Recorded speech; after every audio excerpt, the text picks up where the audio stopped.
लें, वो है हमारा कोशिका सेल बोलते हैं। इससे रिलेटेड जो भी चीजें हैं, सिद्धांत की बात कर लें, इसकी संरचना कैसी है और इसका कार्य क्या है वो देखते हैं। सेल, कोशिका को क्या बोलते हैं? सेल।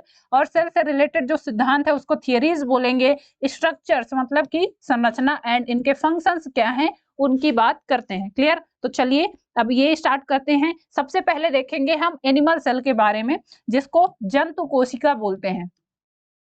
एनिमल सेल के बारे में सबसे पहले क्वेश्चंस डिस्कस करेंगे। आइए देखते हैं। सबसे पहला क्वेश्चन है, निम्नलिखित में से कौन सा कोशिकीय घटक अधिकांश प्राक केंद्रियों, जिसको प्रोकैरियोट्स बोलते हैं, प्रोकैरियोट्स में मौजूद नहीं होता है? ध्यान रखेंगे, नहीं पूछा है बेटा, याद रखेंगे। ये टर्म क्या है, कई बार आप करते हो ना कि क्वेश्चंस देखा और उसमें क्या है, पढ़ा 2 लाइन, उसके बाद अरे ये तो हमको आ रहा है और टिक करके चले आते हैं। ये नॉट वाले क्वेश्चंस क्या होते हैं, कई बार आप गलत कर देते हो जल्दी जल्दी के चक्कर में। क्यों? क्योंकि आपने पढ़ा है कि प्रोकैरियोट्स में ये प्रेजेंट होगा। क्या पढ़ा है कि अच्छा प्रोकैरियोट्स में ये होता है, ये होता है, ये होता है, तो वहां पर ऑप्शंस भी दे देंगे और आप उसी को टिक करके चले आओगे। तो ये पॉइंट याद रखेंगे, प्रोकैरियोट्स में क्या नहीं प्रेजेंट होता है वो पूछा है। देखिए आरआरबी ग्रुप डी में पूछा हुआ क्वेश्चन है 2022 का। पहला ऑप्शन दिया है कोशिका द्रव्य, बी ऑप्शन केंद्रक झिल्ली, सी ऑप्शन कोशिका भित्ति और डी ऑप्शन है राइबोसोम। चलिए बताएंगे इनमें से कौन सा एक स्ट्रक्चर है जो प्रोकैरियोट्स में नहीं देखने को मिलता है। तो बहुत इंपॉर्टेंट है, ये है केंद्रक झिल्ली, जिसको न्यूक्लियर मेम्ब्रेन बोलते हैं।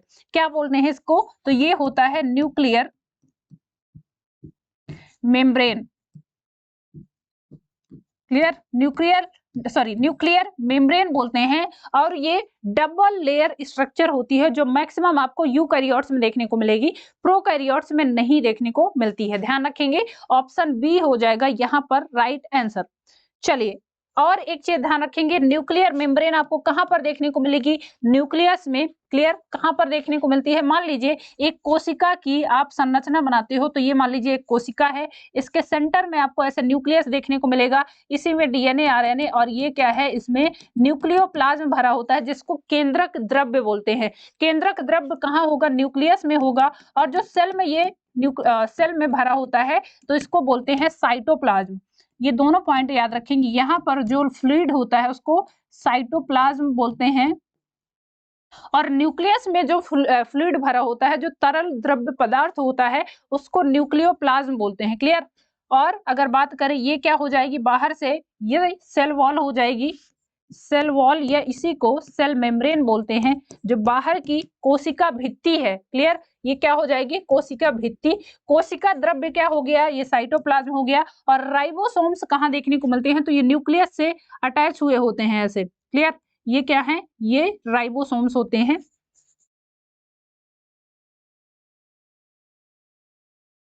और इनका काम क्या है? तो ये बेसिकली प्रोटीन सिंथेसिस में हेल्प करते हैं, जिसकी वजह से कंटिन्यूअस कोशिका को एक तरह से प्रोटीन मिलती रहती है। तो ये काम किसका है? ये राइबोसोम्स का होता है। क्लियर? तो प्रोकैरियोट्स में एक कौन सी चीज है जो नहीं देखने को मिलती है? अब ये जो केंद्रक है ना, केंद्रक को क्या बोलते हैं? ये बीच में देखने को मिल रहा है, और सेंटर ऑफ द सेल बोलते हैं, कंट्रोलर ऑफ द सेल बोलते हैं, सेल को कंट्रोल करने वाला। क्लियर? जैसे आप ह्यूमन में पढ़ते हो कि हमारा जो ब्रेन है ना, वो कंट्रोलर ऑफ द बॉडी है। बॉडी को, हमारी सारी बॉडी किससे कंट्रोल हो रही है? तो वो ब्रेन से कंट्रोल हो रही है। वैसे ही सेल, कोई एक सिंगल सेल है तो उसका जो न्यूक्लियस होता है, उसका जो केंद्रक होता है, वो उसको कंट्रोल करता है। इसको बोलते हैं कंट्रोलर ऑफ द सेल्स। तो ये क्या है? प्रोकैरियोट्स में बेसिकली केंद्रक के चारों ओर डबल परत की झिल्ली होती है, वो नहीं देखने को मिलती है, सिर्फ और सिर्फ आपको यूकैरियोट्स में देखने को मिलेगी। ध्यान रखेंगे। ठीक है? तो चलिए ऑप्शन बी हो जाएगा राइट आंसर। ऑप्शन बी हो जाएगा राइट आंसर। क्लियर? आगे बढ़े नेक्स्ट क्वेश्चन की तरफ। मानव कोशिकाओं में ग्लूकोज के विघटन द्वारा ऊर्जा का निर्माण होता है। ग्लूकोज के विघटन के लिए इनमें से किसकी आवश्यकता होती है? इनमें से किसकी आवश्यकता होती है? ग्लूकोज को बेसिकली क्या करना है? उसको तोड़ना है। तो उसके लिए कौन सा जरूरी है? ऑक्सीजन जरूरी है, कार्बन डाइऑक्साइड जरूरी है, नाइट्रोजन जरूरी है, या फिर हाइड्रोजन जरूरी है? चले मानव कोशिकाओं में ग्लूकोज के विघटन द्वारा ऊर्जा का निर्माण होता है ना। ग्लूकोज को क्या करेंगे, इसको विघटित करेंगे, उसके बाद क्या है एटीपी का सिंथेसिस होगा, तो एटीपी मिलेंगी जिससे बॉडी को एनर्जी प्रोवाइड होती है। तो उसके लिए जरूरी है ऑक्सीजन का होना, ऑक्सीजन रहेगा तभी ग्लूकोज बेसिकली विघटित हो पाएगा। क्लियर। चलिए और आगे देखते हैं नेक्स्ट क्वेश्चन। अधिकांश कोशिकीय प्रक्रियाओं के लिए ऊर्जा मुद्रा क्या है।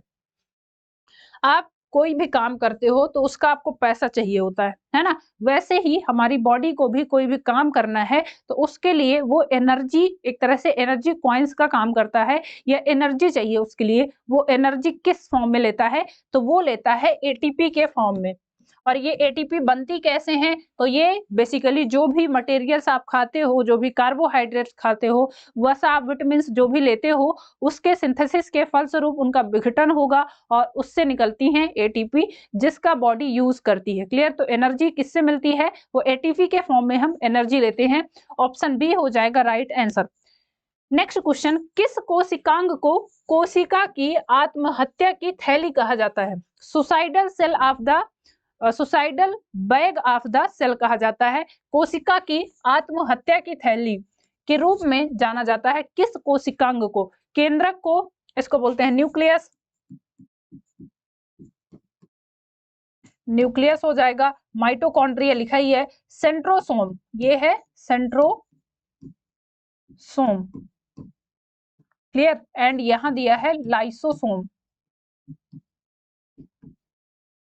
चलिए माइटोकॉन्ड्रिया,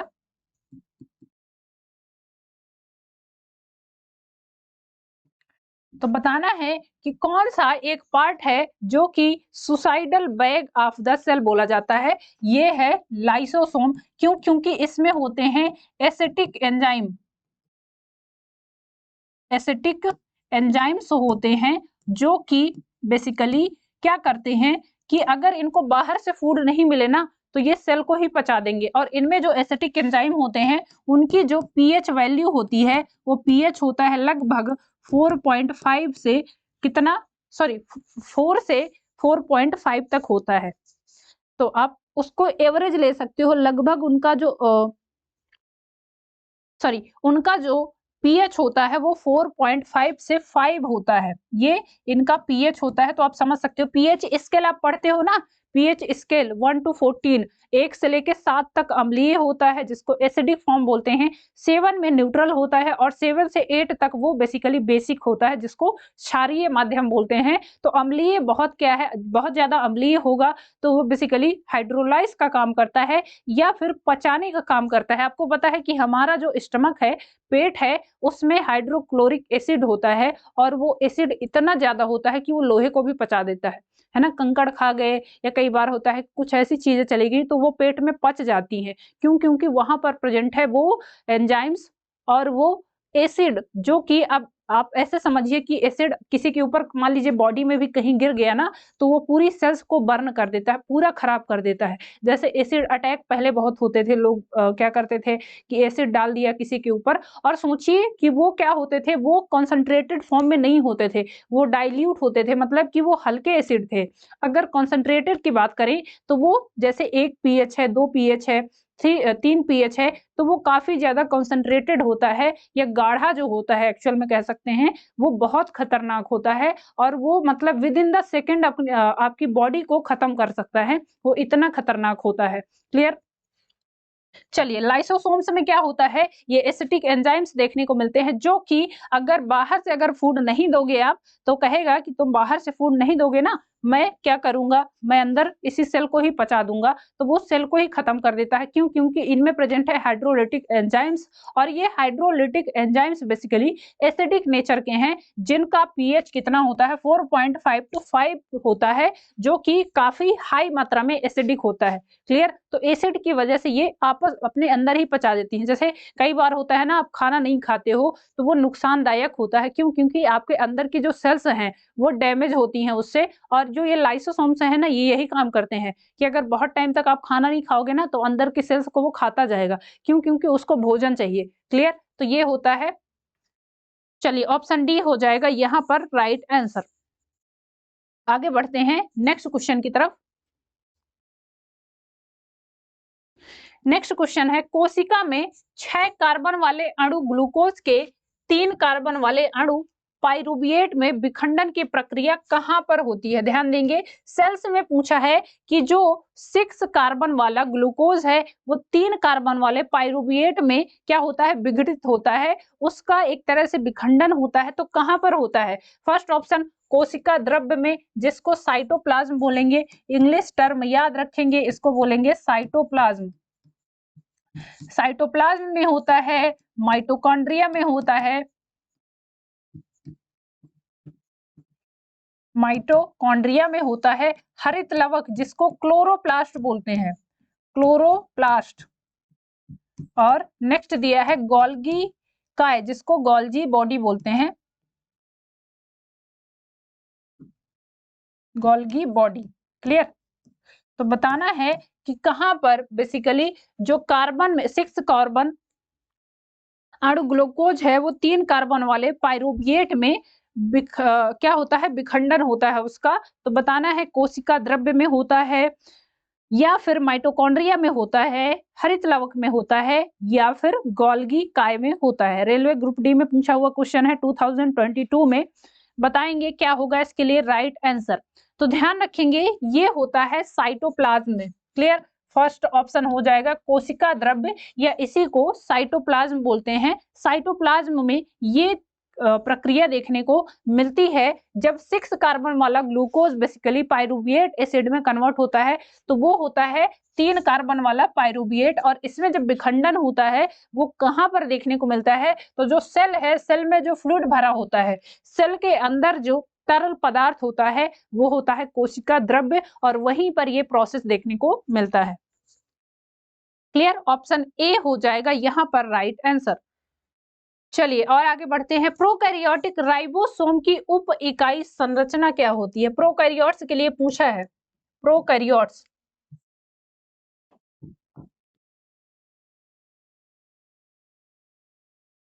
चलिए प्रोकैरियोट्स में भी बताएंगे और यूकैरियोट्स में भी बताएंगे। प्रोकैरियोट्स में बताएंगे, आल्सो यूकैरियोट्स में भी बताएंगे। प्रोकैरियोटिक राइबोसोम की उप इकाई संरचना क्या होती है? तो प्रोकैरियोट में बताएंगे और आल्सो यूकैरियोट में भी बताएंगे। देखिए प्रोकैरियोट में दिया है first option 15s and 14s, 50s और 40s। बी ऑप्शन दिया है 16s and 14s। C option है 15s and 13s and D option है 0s एंड 13s। तो प्रोकैरियोट्स में कितना होता है? इसमें जो आपको पता है प्रोकैरियोट्स में जो इकाई होती है वो होती है 17s राइबोसोम्स। और ये इनका डिवीजन अगर आप करोगे तो ये किस में डिवाइड होती हैं? तो ये होती हैं बेसिकली 15s और 13s में। क्लियर? अब यहाँ पर आप कहोगे कि हम तो कैलकुलेट करके 18s आ रहा है, तो आप 17 क्यों लिखे हो? चलो ये बताना आप। अब इसमें होता है यूकैरियोट्स में 18s राइबोसोम। क्लियर? तो इसमें कितना होता है? तो ये होता है 16s प्लस 14s। अब ये फिर कहोगे कि ये क्या है, 100s हो रहा है ना? तो इसको बताइए कैसे हो रहा है। तो ये आप पढ़िए पहले जेनेटिक्स वाला, जिसमें आपको राइबोसोम्स मिलेगा पढ़ने को। सॉरी, सेल वाला टॉपिक पढ़िए, तो उसमें आपको राइबोसोम्स मिल जाएगा, तो उसमें आपको समझ आएगा। क्लियर?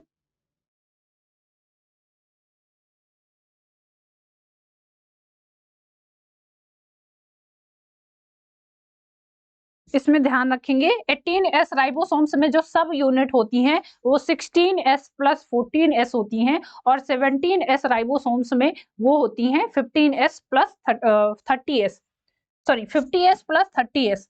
ये प्रोकैरियोट्स में होता है 17s टाइप का, और ये जो 18s है ये यूकैरियोट्स में होता है। तो ये चीजें ध्यान रखेंगे। क्लियर?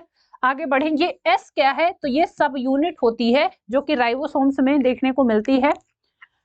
चलिए तो यहाँ पर क्या हो जाएगा राइट आंसर? किसके बारे में पूछा है? प्रोकैरियोट के बारे में पूछा है। ऑप्शन सी हो जाएगा 15s और 13s। आरआरबी ग्रुप डी 2022 में पूछा हुआ क्वेश्चन है। क्लियर? और आगे बढ़ते हैं नेक्स्ट क्वेश्चन। क्वेश्चन दिया है प्राक केंद्रीय कोशिका जिसको प्रोकैरियोटिक सेल बोलते हैं कि कुछ विशेषताओं का उल्लेख नीचे किया गया है। दिए गए विकल्पों में से गलत विकल्प का चयन करना है, रॉन्ग स्टेटमेंट बताना है कि प्रोकैरियोट्स के लिए कौन सा एक रॉन्ग स्टेटमेंट है। फर्स्ट ऑप्शन झिल्लीबद्ध कोशिकांगों की मौजूदगी, मतलब कि cell bounded, cell membrane bounded, मतलब सेल उनके चारों तरफ मेम्ब्रेन बाउंडेड स्ट्रक्चर्स होंगे, झिल्लीबद्ध कोशिकांगों की मौजूदगी। बी ऑप्शन है अत्यधिक छोटा आकार, बहुत सारी छोटी इकाई की होती है।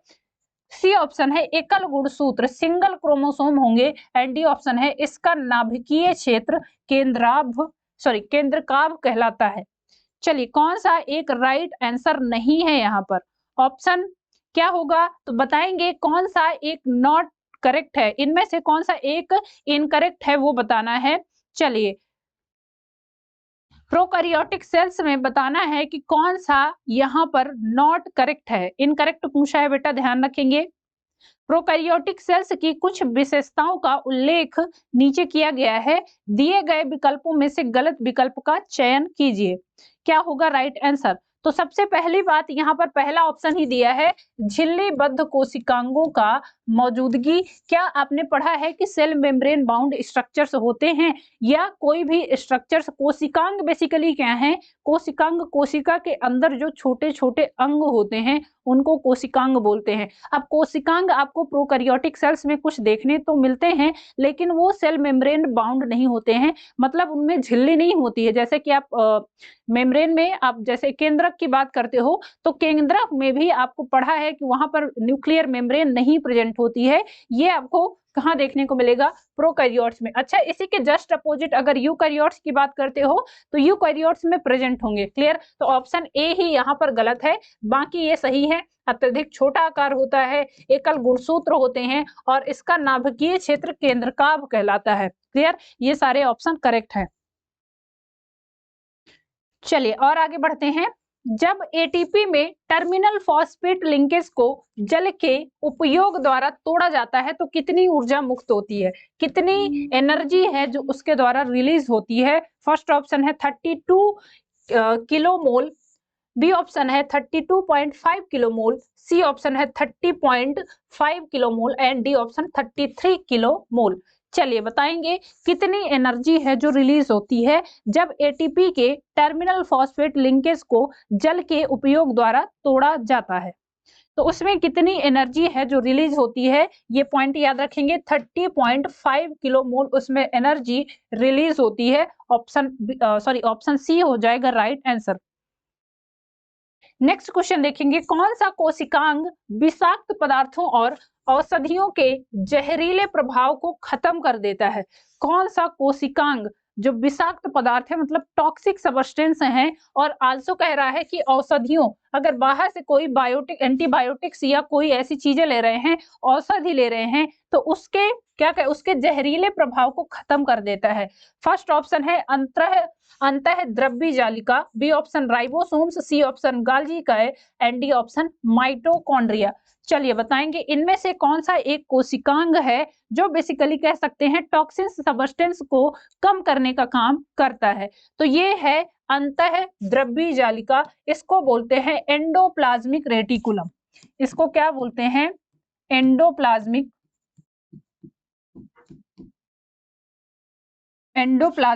रेटिकुलम।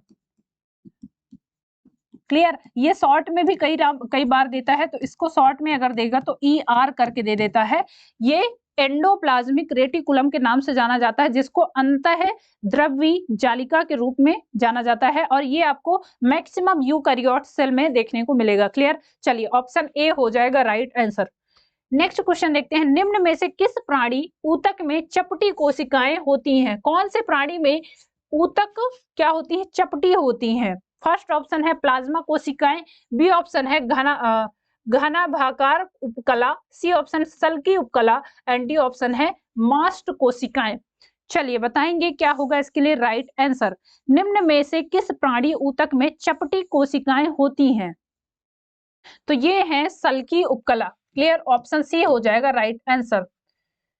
चलिए और आगे बढ़ते हैं। निम्न में कौन सा कथन गलत है? रॉन्ग स्टेटमेंट अगेन बताना है कि कौन सा एक स्टेटमेंट है जो यहाँ पर गलत है। फर्स्ट ऑप्शन दिया है किण्वन की प्रक्रिया के लिए ऑक्सीजन आवश्यक नहीं है।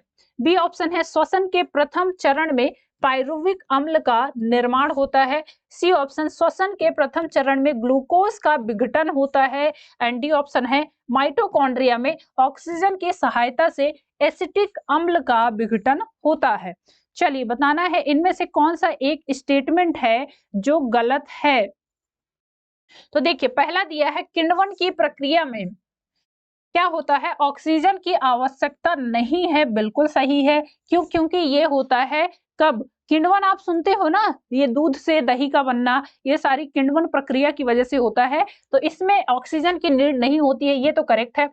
बी ऑप्शन है श्वसन के प्रथम चरण में पायरुविक अम्ल का निर्माण होता है, ये भी करेक्ट है। ठीक है, श्वसन के प्रथम चरण में ग्लूकोज का विघटन होता है, ये भी करेक्ट है। इसमें इनकरेक्ट क्या है? तो ये है माइटोकॉन्ड्रिया में ऑक्सीजन की सहायता से एसिटिक एसिड, क्या एसिटिक एसिड आप यहाँ पर पढ़ते हो?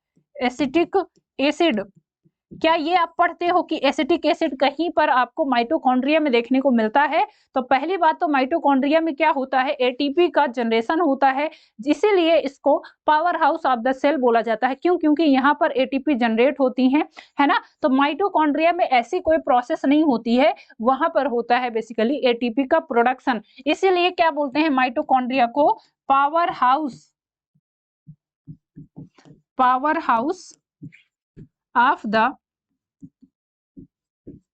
सेल, सेल का पावर हाउस बोला जाता है। किसको? माइटोकॉन्ड्रिया को। Due to presence of ATP production, ATP का प्रोडक्शन होता रहता है वहां पर। क्लियर? तो ऑप्शन, चलिए ऑप्शन डी यहाँ पर इनकरेक्ट है। यहाँ पर आपसे इनकरेक्ट पूछा था, ऑप्शन डी हो जाएगा राइट आंसर। क्यों? क्योंकि बाकी तीन सही हैं। ठीक है, नेक्स्ट क्वेश्चन देखते हैं। कशेरुकियों की यकृत कोशिकाओं में SER, देखिए अभी आपने पढ़ा ना एंडोप्लाज्मिक रेटिकुलम, अब एंडोप्लाज्मिक रेटिकुलम का ही एक पार्ट होता है SER, जिसको क्या बोलते हैं? तो इसको बोलते हैं स्मूथ एंडोप्लाज्मिक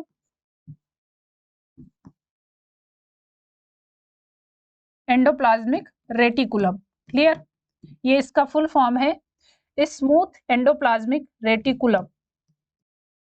ये टर्म जो मैं बार बार बोल रही हूं बेटा कि इंग्लिश टर्म भी याद रखिए, क्योंकि बहुत बार आपसे इंग्लिश टर्म ही पूछे जाते हैं। चलिए, कशेरुकियों की यकृत कोशिकाओं में SER द्वारा कौन सा महत्वपूर्ण कार्य किया जाता है? कौन सा इंपॉर्टेंट वर्क है जो स्मूथ एंडोप्लाज्मिक रेटिकुलम द्वारा होता है? फर्स्ट ऑप्शन है औषधियों और विषों का निराविषीकरण। बी ऑप्शन है लिपिड का संश्लेषण। सी ऑप्शन प्रोटीन का संश्लेषण। एंड डी ऑप्शन है जटिल शर्कराओं का संश्लेषण। चलिए बताएंगे कि स्मूथ एंडोप्लाज्मिक रेटिकुलम का वर्क क्या है, बताएंगे। एंडोप्लाज्मिक रेटिकुलम के और दो पार्ट होते हैं, एक होता है रफ एंडोप्लाज्मिक रेटिकुलम और दूसरा होता है स्मूथ एंडोप्लाज्मिक रेटिकुलम। दोनों पार्ट्स को आप समझ लीजिएगा। रफ एंडोप्लाज्मिक रेटिकुलम में होते हैं छोटे छोटे छोटे छोटे राइबोसोम्स, और राइबोसोम्स को प्रोटीन फैक्ट्री बोलते हैं। क्यों? क्योंकि राइबोसोम्स से क्या होता है, कंटिन्यूअस प्रोटीन का सिंथेसिस होता रहता है, जो कि रफ एंडोप्लाज्मिक रेटिकुलम के बॉर्डरी पे या बाउंड्री पे प्रेजेंट होते हैं, इसीलिए वो रफ होती है। मतलब कि उसके, मान लीजिए ये ऐसी होती है, ये केंद्रक है और उससे लगी हुई ऐसी होती है, ठीक है, ये ऐसी लगी होती है, तो ऐसे क्या है, यहाँ पर ऐसे राइबोसोम्स इससे लगे हुए होते हैं, इसकी झिल्ली से या इसके पार्ट में ऐसे राइबोसोम्स ये लगे हुए होते हैं, और इसीलिए इसका जो शेप है वो रफ दिखाई देता है, इसी वजह से इसको रफ एंडोप्लाज्मिक रेटिकुलम भी बोला जाता है। तो इसका काम क्या है, ये मैक्सिमम प्रोटीन सिंथेसिस में हेल्प करता है। और अगर स्मूथ एंडोप्लाज्मिक रेटिकुलम की बात करें तो ये क्या करता है, ये बेसिकली जो भी टॉक्सिक सब्सटेंस है बॉडी में, औषधियों का और विषों का, उसको क्या करता है, उनको डिफ्यूज करता है, या फिर कह सकते हैं उनका निराविषीकरण करता है। क्लियर? तो ये काम किसका हो गया, स्मूथ एंडोप्लाज्मिक रेटिकुलम का। और अगर रफ एंडोप्लाज्मिक रेटिकुलम की बात करें, ये दोनों पॉइंट नोट कर लीजिएगा। ये क्या है, RER बोलते हैं इसको, RER, जिसको क्या बोलेंगे, rough endoplasmic reticulum. Clear, rough endoplasmic reticulum बोलते हैं। क्यों? क्योंकि इसमें प्रेजेंट होते हैं ये राइबोसोम्स, और राइबोसोम्स होते हैं बेसिकली प्रोटीन सिंथेसिस के लिए। तो प्रोटीन सिंथेसिस वाला काम कहाँ पर हो रहा है? ये हो रहा है रफ एंडोप्लाज्मिक रेटिकुलम में। क्लियर, चलिए ऑप्शन ए हो जाएगा यहाँ पर राइट आंसर। फिलहाल आगे बढ़ते हैं हम नेक्स्ट क्वेश्चन की तरफ। यहाँ पर क्या है, फिगर दिए हुए हैं। दिए गए चित्रों ए और बी में दो प्रकार के कोशिका विभाजनों का को दर्शाता है। इसके संबंध में कौन सा विकल्प निम्न प्रश्नों का सही उत्तर प्रदान करता है?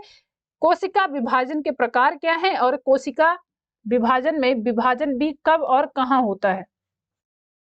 यहाँ पर आपको देखिए फिगर दिया हुआ है। आई डोंट नो ये क्लियर विजिबल है कि नहीं है, एक बार आप बता दीजिएगा कि क्लियर विजिबल है कि नहीं, तभी हम आगे बढ़ें, अदरवाइज इसको स्किप करते हैं। क्लियर है कि नहीं, विजिबल है कि नहीं, ये बताइएगा। चलिए अच्छा, इसको थोड़ा सा समझ ही लेते हैं हम। देखिए पहला दिया है यहाँ पर, ये आपको एक सेल दिया है और सेल के अंदर ऐसे क्रोमोसोम्स दिए हैं। ठीक है, ये क्रोमोसोम्स हो गए, ये क्रोमोसोम्स हो गए, ये दिया है और ये दिया है। उसके अलावा ये ऐसे पार्ट दिए हैं। क्लियर, तो ये ऐसे दिया है। अब इनसे क्या होता है, ऐसे दो डॉटर सेल बन रही हैं, और इधर दिया है ये कि इससे बन रही हैं पहले दो डॉटर सेल, और इनके बाद फिर ये 4 डॉटर सेल बन रही हैं। क्लियर, तो ये आपको बेसिकली कोशिका विभाजन से रिलेटेड दिया है, जिसको सेल डिवीजन बोलते हैं।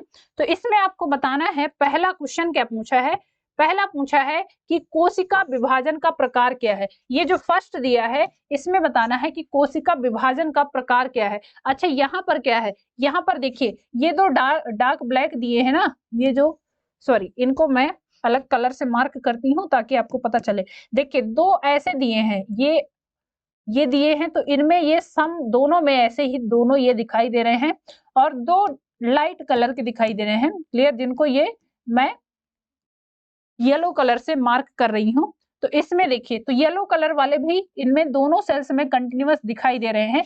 तो ये कब होता है, ये होता है समसूत्री विभाजन में, कि सेल्स के समान ही जो डॉटर सेल हैं उनमें भी सेम क्रोमोसोम्स देखने को मिलेंगे। नंबर ऑफ क्रोमोसोम्स के आधार पर डिवीजन को दो पार्ट में डिवाइड करते हैं, बेसिकली सेल डिवीजन। और सेल डिवीजन में दो पार्ट आप पढ़ते हो, एक तो होता है समसूत्री विभाजन और दूसरा होता है अर्धसूत्री विभाजन। अर्धसूत्री विभाजन में क्या होता है कि जो मदर सेल है उससे आधे क्रोमोसोम्स डॉटर सेल में जाते हैं, या कह सकते हैं कि मान लीजिए 2n है मदर सेल में, तो डॉटर सेल में n जाएंगे। लेकिन अगर बात करें समसूत्री विभाजन में, तो इसमें अगर 2n है तो डॉटर सेल में 2n सेल ही जाएंगे, या 2n क्रोमोसोम्स ही जाएंगे। क्लियर, तो ये आपको बताना है। चलिए आइए देखते हैं इसमें पहला क्या दिया है।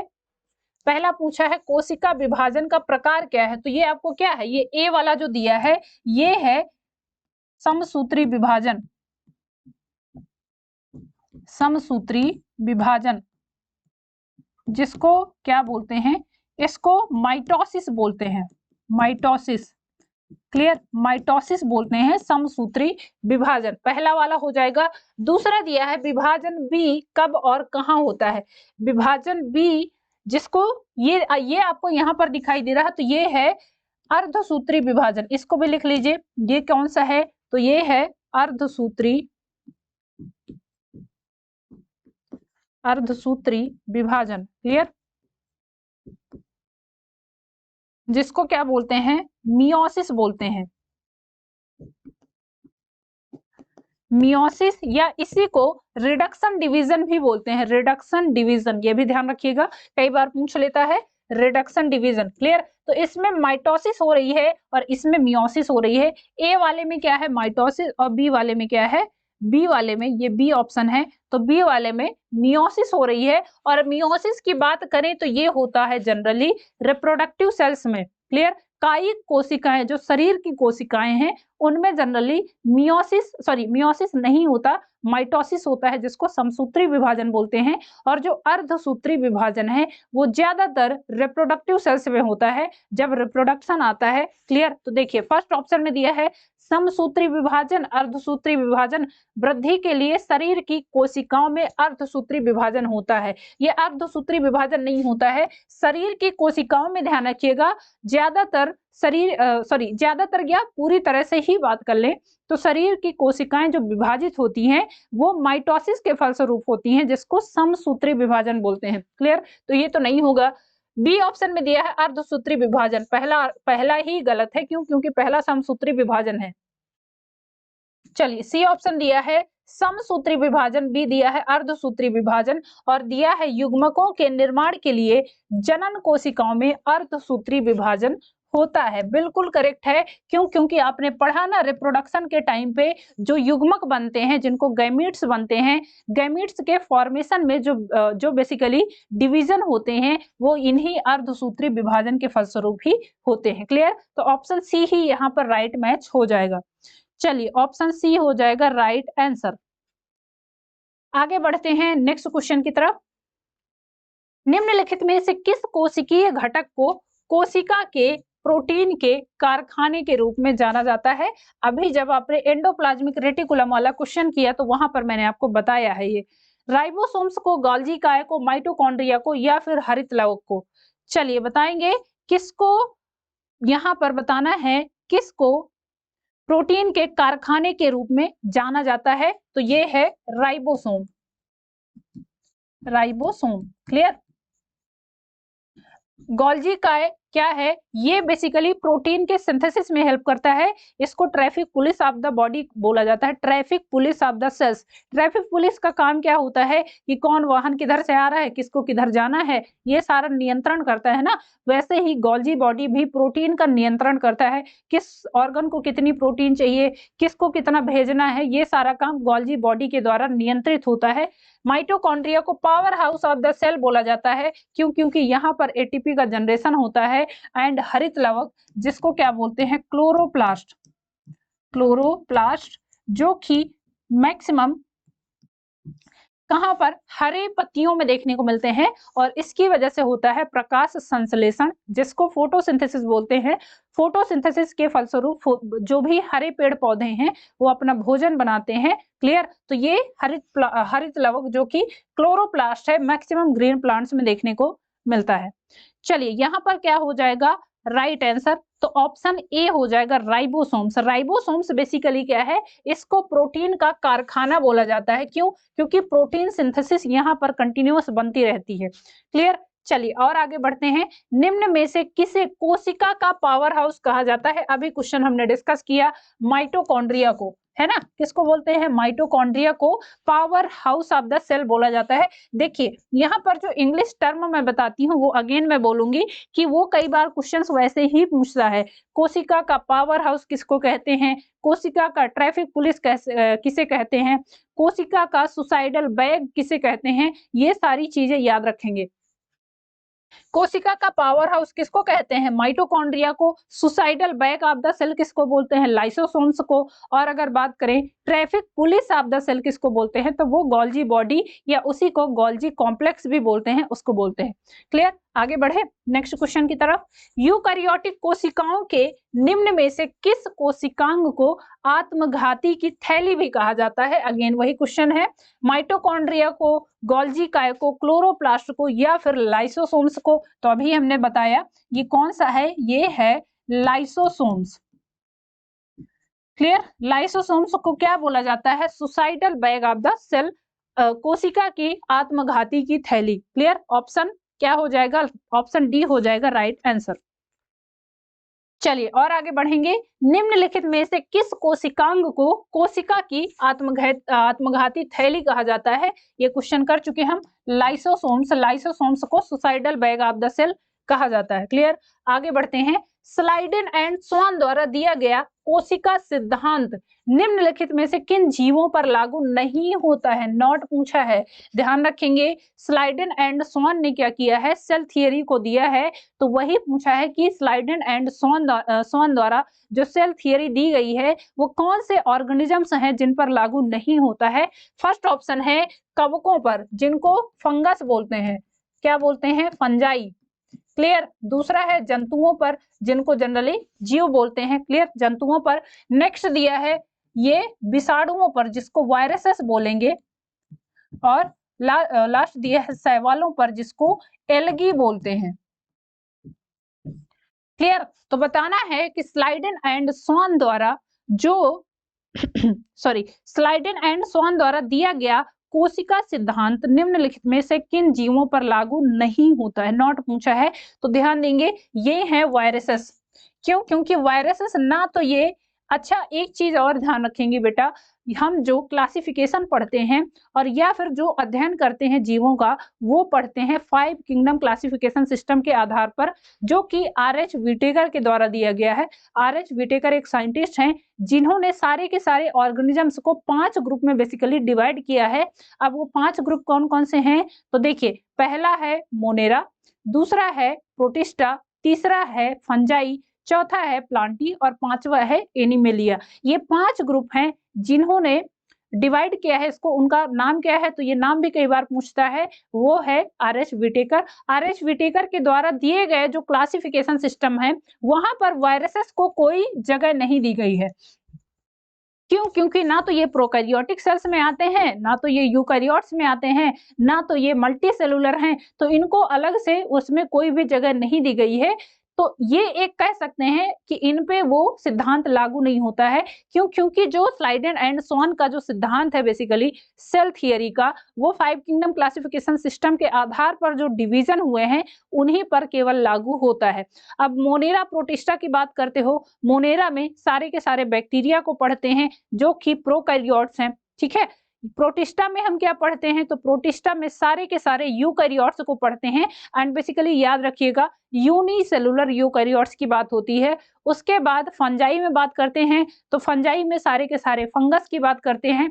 अच्छा, फंजाई को और प्लांटी को क्यों अलग अलग रखा गया, उसका रीजन है कि due to composition of their cell wall, उनकी सेल वॉल अलग अलग मटेरियल्स की बनी है। जैसे कि आप बात करते हो फंजाई की जो सेल वॉल है वो काइटिन की बनी होती है, और जो ग्रीन प्लांट है उनकी जो सेल वॉल है वो सेलुलोज की बनी होती है। तो इसी कंपोजिशन के आधार पर कि दोनों का जो सेल कंपोजिशन है वो अलग अलग है, इसीलिए इनको अलग अलग ग्रुप में रखना पड़ा। क्लियर। तो फंगस में क्या पढ़ते हैं, सारे के सारे फंजाई पढ़ते हैं, फंजाई ग्रुप फंगस में पढ़ेंगे। उसके बाद प्लांटी में सारे के सारे प्लांट्स की हम संरचना पढ़ते हैं, उनसे रिलेटेड जो भी स्टडीज हैं। अब प्लांट्स को भी 5 ग्रुप में डिवाइड किया गया है। फिर 5 ग्रुप वो कौन कौन से हैं तो वो हैं algae, then bryophyta, then pteridophyta, उसके बाद आते हैं जिम्नोस्पर्म्स एंड एंजियोस्पर्म्स। ये अभी आगे आप पढ़ोगे, ये आपके सिलेबस में है। क्यों? क्योंकि यहाँ पर मैं इसलिए बता रही हूँ क्योंकि यहाँ से क्वेश्चंस पूछे जाते हैं। क्लियर। तो ये सिलेबस में है इसीलिए बता रही हूँ, पढ़ लीजिएगा।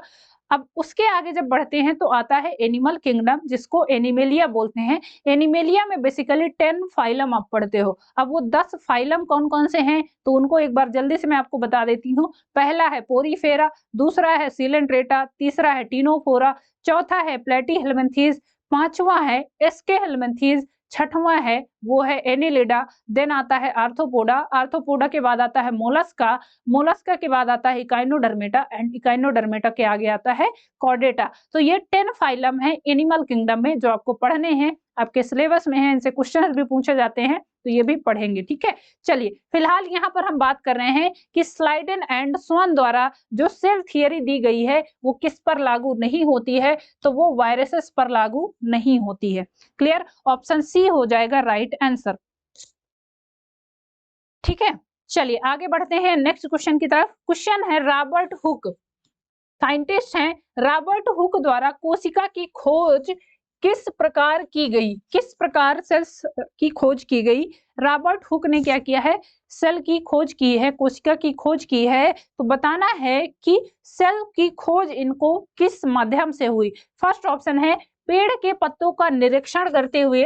ये क्या कर रहे थे, पेड़ के पत्तों को लेके उनका निरीक्षण कर रहे थे, वैसे इन्होंने सेल को खोजा। बी ऑप्शन है एक प्याज के छिलके को निरीक्षण करते हुए। सी ऑप्शन है रक्त का निरीक्षण करते हुए, या फिर डी ऑप्शन है कॉर्क का निरीक्षण करते हुए। तो ये ऑप्शन डी हो जाएगा। कॉर्क जो कि क्या है, बाहर वाला पार्ट होता है।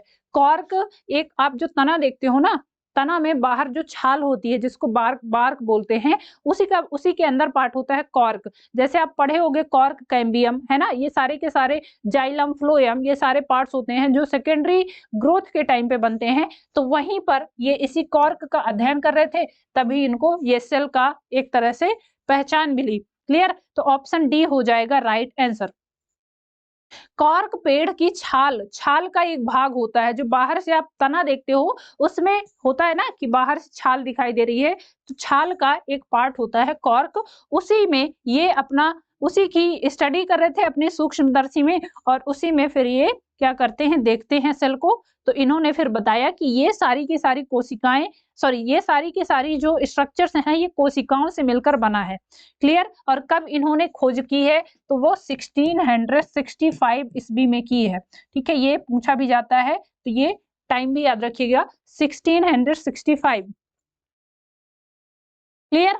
चलिए आगे बढ़े नेक्स्ट क्वेश्चन की तरफ। अगला क्वेश्चन है, कोशिका की खोज किसने की? अभी आपने पढ़ा ये रॉबर्ट हुक ने की है ना? किसने की है? रॉबर्ट हुक ने। अच्छा, एक नाम और आता है, कोशिका का जो केंद्रक है उसकी खोज किसने की है? तो वो की है रॉबर्ट ब्राउन ने। मिलता जुलता नेम है, कोशिका के अंदर ही केंद्रक प्रेजेंट होता है, तो वो भी नाम याद रखिएगा। रॉबर्ट ब्राउन ने किसकी खोज की है? सेल में जो सेंटर पार्ट होता है जिसको न्यूक्लियस बोलते हैं उसकी। और अगर कोशिका की बात करें तो कोशिका की खोज रॉबर्ट हुक ने की है। क्लियर? अगला क्वेश्चन देखते हैं, केंद्रक और कोशिका झिल्ली के बीच मौजूद जेली जैसे पदार्थ को क्या कहा जाता है? अभी मैंने बताया कि जो सेल है और सेल के बीच में जो सेंटर है उसके बीच में फ्लूइड भरा होता है, एक तरल पदार्थ भरा होता है, उसको क्या बोलते हैं? तो उसको कोशिका द्रव्य बोलते हैं, या इसी को क्या बोलते हैं? साइटोप्लाज्म। क्या बोलते हैं? साइटोप्लाज्म। क्लियर? चलिए साइटोप्लाज्म बोलते हैं इसको। आगे बढ़ते हैं, केंद्रक और कोशिका झिल्ली के बीच भरे हुए जेली जैसे पदार्थ को क्या कहते हैं? देखिए वही क्वेश्चन है, लेकिन ऑप्शंस आपसे बदल के पूछा है। ये कब पूछा था? 2021 में पूछा था, और ये भी क्या है? आरआरबी एनटीपीसी का क्वेश्चन है जो 2021 में शिफ्ट सेकंड में पूछा था, और ये शिफ्ट फर्स्ट में पूछा था। वही क्वेश्चन है, लेकिन आपको क्या है, बस ऑप्शन बदल के दे दिया गया है। तो अगर आपको याद है, आपको इंग्लिश टर्म पता है, अब यहाँ पर देखिए, यहाँ पर आपसे इंग्लिश टर्म पूछा है। प्रोटोप्लाज्म होगा, क्लोरोप्लास्ट होगा, न्यूक्लियोलस होगा, या फिर साइटोप्लाज्म। तो क्या होगा? ये है साइटोप्लाज्म, जिसको कोशिका द्रव्य बोलते हैं, साइटोप्लाज्म। क्लियर? क्या हो जाएगा? साइटोप्लाज्म। ऑप्शन डी हो जाएगा यहाँ पर राइट आंसर। ठीक है, चलिए आगे बढ़े नेक्स्ट क्वेश्चन की तरफ। साइटोप्लाज्म एक जेली जैसा द्रव होता है जो मौजूद होता है, किसमें होता है? फर्स्ट ऑप्शन केंद्रक और कोशिकांगों के बीच, बी ऑप्शन वसाओं और ऊतकों के बीच, सी ऑप्शन है तंत्रिकाओं और कोशिकाओं के बीच, एंड डी ऑप्शन है केंद्रक और कोशिका झिल्ली के बीच। चलिए बहुत अच्छा क्वेश्चन है, अगेन ये 2021 में ही शिफ्ट सेकंड स्टेज फर्स्ट में पूछा हुआ क्वेश्चन है आरआरबी एनटीपीसी में। साइटोप्लाज्म कहां पर देखने को मिलता है? तो आपने अभी देखा, ये न्यूक्लियस और जो कोशिका झिल्ली है जिसको सेल मेम्ब्रेन बोलते हैं उसके बीच में प्रेजेंट होता है। देखिए ये एक सेल है मान लीजिए। क्लियर? तो सेल के बीच में क्या होगा? न्यूक्लियस होगा। इसको एक बार अच्छे से समझ लीजिए आप। न्यूक्लियस में आपको ऐसे डीएनए मटेरियल देखने को मिलता है, ये हो गया। इससे जुड़ी ऐसे ही एंडोप्लाज्मिक रेटिकुलम होती हैं। उसके बाहर जो सेल में सेल ऑर्गेनेल्स होती हैं, तो मान लीजिए यहाँ पर ऐसे ये माइटोकॉन्ड्रिया प्रेजेंट है। ठीक है, ये लाइसोसोम्स हो गए, और जो भी बाहर से कोशिकांग है, लाइसोसोम्स हो गए, गोल्जी कॉम्प्लेक्स हो गया, गोल्जी बॉडी हो गया, एंडोप्लाज्मिक रेटिकुलम है, इसी से ये अटैच हुआ है। क्लियर? तो इसमें जो ये तरल पदार्थ भरा होता है, ये क्या है? ये मान लीजिए ये इसमें सबस्टेंस भरा है। तो सबसे पहले देखिए इसको मार्क कर लीजिए, इसको बोलेंगे सेल वॉल। क्लियर? ये कोशिका भित्ति कहलाएगी। इसको बोलेंगे जो तरल पदार्थ यहाँ पर भरा है, ये है साइटोप्लाज्म। ये क्या हो जाएगा? साइटोप्लाज्म हो गया। ये मान लीजिए ये क्या है, इसको आप थोड़ा सा और मॉडिफाई कर लीजिए। फिगर पे मत जाइएगा, समझिएगा क्यों? क्योंकि आप कहेंगे कि मैम आपकी ड्राइंग बहुत खराब है। ठीक है बेटा, बायोलॉजी वालों की राइटिंग वैसे ही होती है। कोई बात नहीं, आप समझने पे जाइए ना। ये है माइटोकॉन्ड्रिया, ये माइटोकॉन्ड्रिया हो गया। ये क्या हो गया, ये है ER, शॉर्ट में लिख रहे हैं एंडोप्लाज्मिक रेटिकुलम। क्लियर। इसको मान लीजिए ये क्या है, ये लाइसोसोम है। और ये इसी से अटैच हुए, ये जो एंडोप्लाज्मिक रेटिकुलम है, इसी से अटैच हुए ये राइबोसोम्स लगे होते हैं। Clear, ribosomes.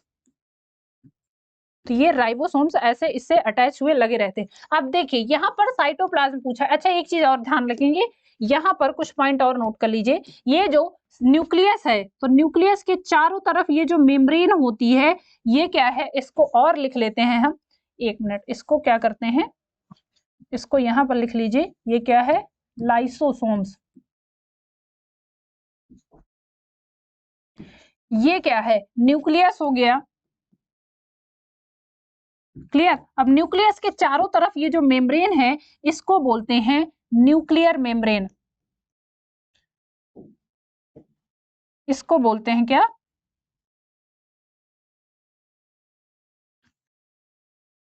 ये है न्यूक्लियर मेम्ब्रेन। क्लियर। जो केंद्रक के चारों तरफ है उसको केंद्रक झिल्ली बोलते हैं, न्यूक्लियर मेम्ब्रेन। और केंद्रक में जो द्रव्य भरा होता है, इसको क्या बोलते हैं, तो इसको बोलते हैं न्यूक्लियोप्लाज्म। इसको ध्यान रखिएगा, यहाँ पर जो फ्लूइड भरा है इसको बोलते हैं न्यूक्लियोप्लाज्म। न्यूक्लियो से रिलेटेड जो भी चीजें हैं, न्यूक्लियोप्लाज्म हो गया। न्यूक्लियस के अंदर जो फ्लूइड भरा है, सेंटर के अंदर जो फ्लूइड भरा है, उसको न्यूक्लियोप्लाज्म बोलेंगे। और सेल के अंदर जो फ्लूइड भरा है उसको साइटोप्लाज्म बोलेंगे। अब सेल के अंदर समझिए, ये सेल है, बाहर से क्या है, ये कोशिका झिल्ली है, ठीक है, कोशिका भित्ति है, और बीच में क्या है, केंद्रक है। तो ये किसके किसके बीच में है, ये केंद्रक की झिल्ली हो गई और ये कोशिका की झिल्ली हो गई। इसके बीच में जो फ्लूइड भरा है वही तो है साइटोप्लाज्म। तो वही तो बोल रहे हैं, केंद्रक और कोशिका झिल्ली के बीच में क्या होता है, साइटोप्लाज्म देखने को मिलता है। क्लियर। चलिए ये फिगर भी बना लीजिए क्योंकि ये आपको समझने में आसानी होगी। इसमें से सारे के सारे जो इंपॉर्टेंट पार्ट हैं सेल्स के, वो आपको देखने को मिल रहे हैं। क्लियर। चलिए और आगे बढ़े, नेक्स्ट क्वेश्चन देखते हैं। पानी की कमी के कारण कोशिका के संकुचित होकर कोशिका भित्ति से अलग होने की प्रक्रिया को क्या कहा जाता है। जब वाटर का लॉस हो रहा है या पानी कम है बेसिकली, तो सेल क्या है, सेल बेसिकली डिफ्यूज हो जाती है, ये सेल क्या है, सिकुड़ जाती है। उसको क्या बोलते हैं, फर्स्ट ऑप्शन दिया है डीप्लाज्मोलिसिस, साइटोलिसिस, प्रकाश संश्लेषण, या फिर प्लाज्मोलिसिस। क्या बोलते हैं इसको, चलिए बताएंगे।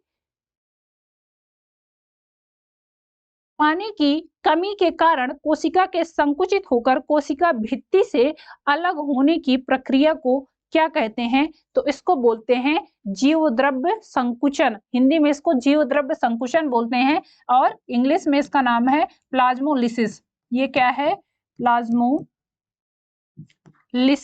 क्लियर, ये इसका टर्म है। और इसको हिंदी में क्या बोलते हैं, तो इसको बोलते हैं जीवद्रव्य संकुचन।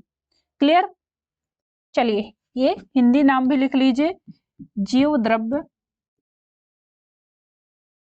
कुंचन बोलते हैं इसको, कुंचन या संकुचन हो जाएगा।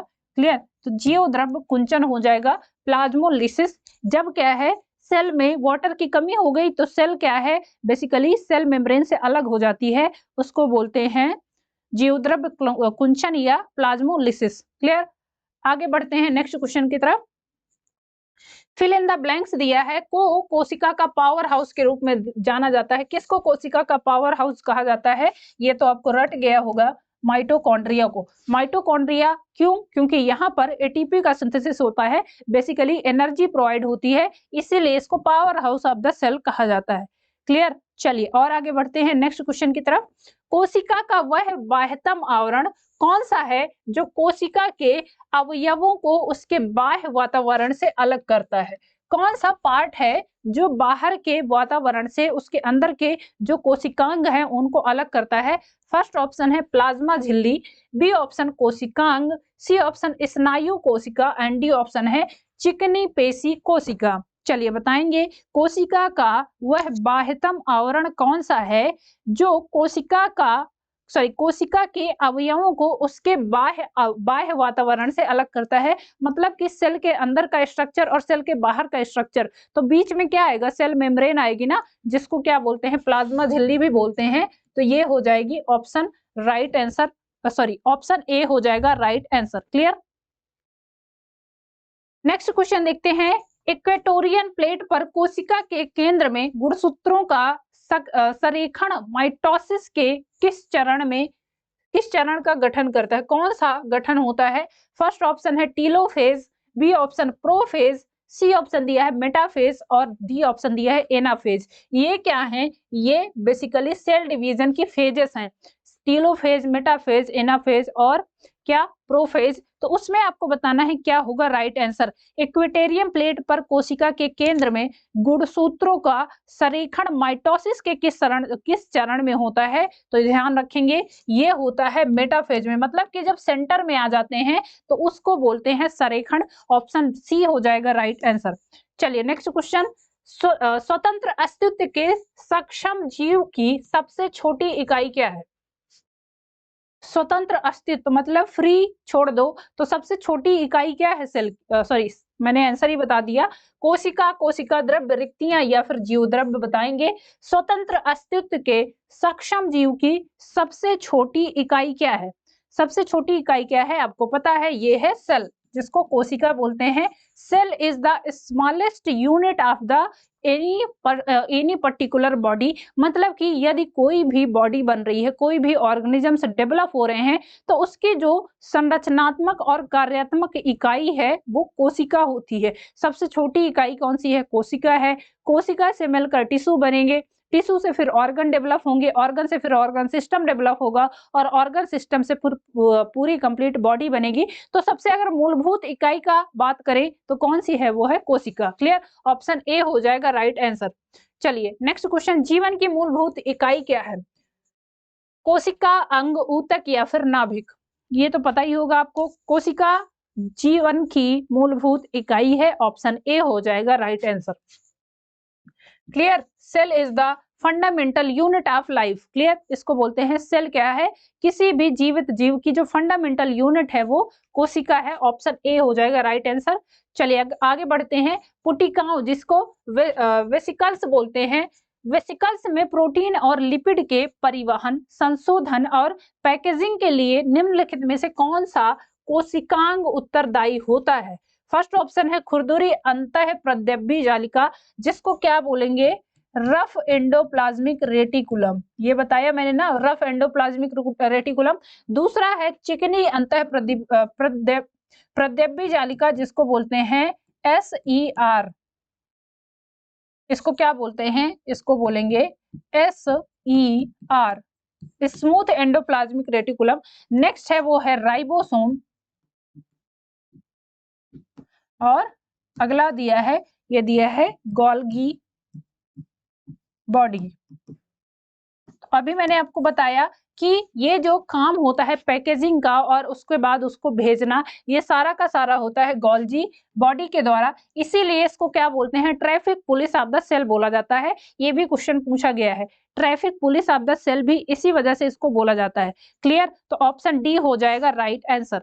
चलिए नेक्स्ट क्वेश्चन देखते हैं, निम्नलिखित में से कौन सी झिल्ली संयोजित थैली पाचक एंजाइमों से भरी होती है, कौन सी थैली है जो पाचक एंजाइम मतलब हाइड्रोलिटिक एंजाइम्स उसमें भरे होते हैं। फर्स्ट ऑप्शन है गोल्गी काय, B option mitochondria, C option lysosomes या फिर रसधानी। चलिए बताएंगे कौन सी कौन सी झिल्ली है जो कौन सी झिल्ली संयोजित थैली पाचक एंजाइमों से भरी हुई होती है, तो ये है लाइसोसोम्स। इसमें क्या प्रेजेंट होते हैं, इसमें होते हैं हाइड्रोलिटिक एंजाइम्स,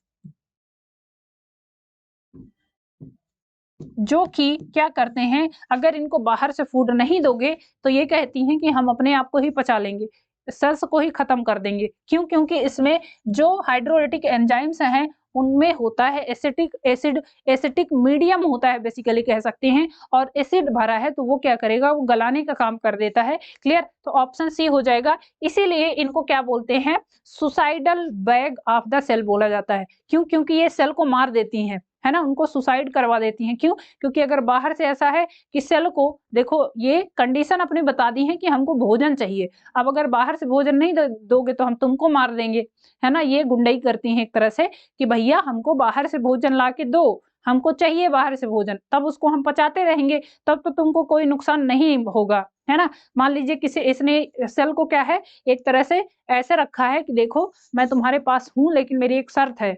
क्या शर्त है? कि मुझे बाहर से डेली भोजन चाहिए, मैं जो बोल रही हूँ मुझे दो, नहीं तो मैं तुम्हें मार दूंगी, है ना, तो गुंडई हो गई। तो ये कहती है, अब सेल का क्या है, बेचारी बाहर से भोजन ले लेके इसको देती है, लेकिन अगर सेल ने बाहर से भोजन नहीं लेके दिया तो ये कहेगी कि रुको मैं तुम्हें बताती हूँ, फिर मार देती है उसको ही। क्यों? क्योंकि ये हाइड्रोलिटिक एंजाइम्स प्रेजेंट है, एसिड प्रेजेंट है, और एसिड को रिलीज करेगी तो जो सेल है बेचारी उसके डैमेज पार्ट होंगे, उसका पार्ट्स डैमेज करेगा और सेल खत्म हो जाएगी। क्लियर, तो ये एक तरह से ऐसा काम करती है, इसीलिए इसको आत्मघाती की थैली बोला जाता है, सेल में सुसाइडल बैग बोला जाता है। क्लियर, ऑप्शन सी हो जाएगा राइट आंसर।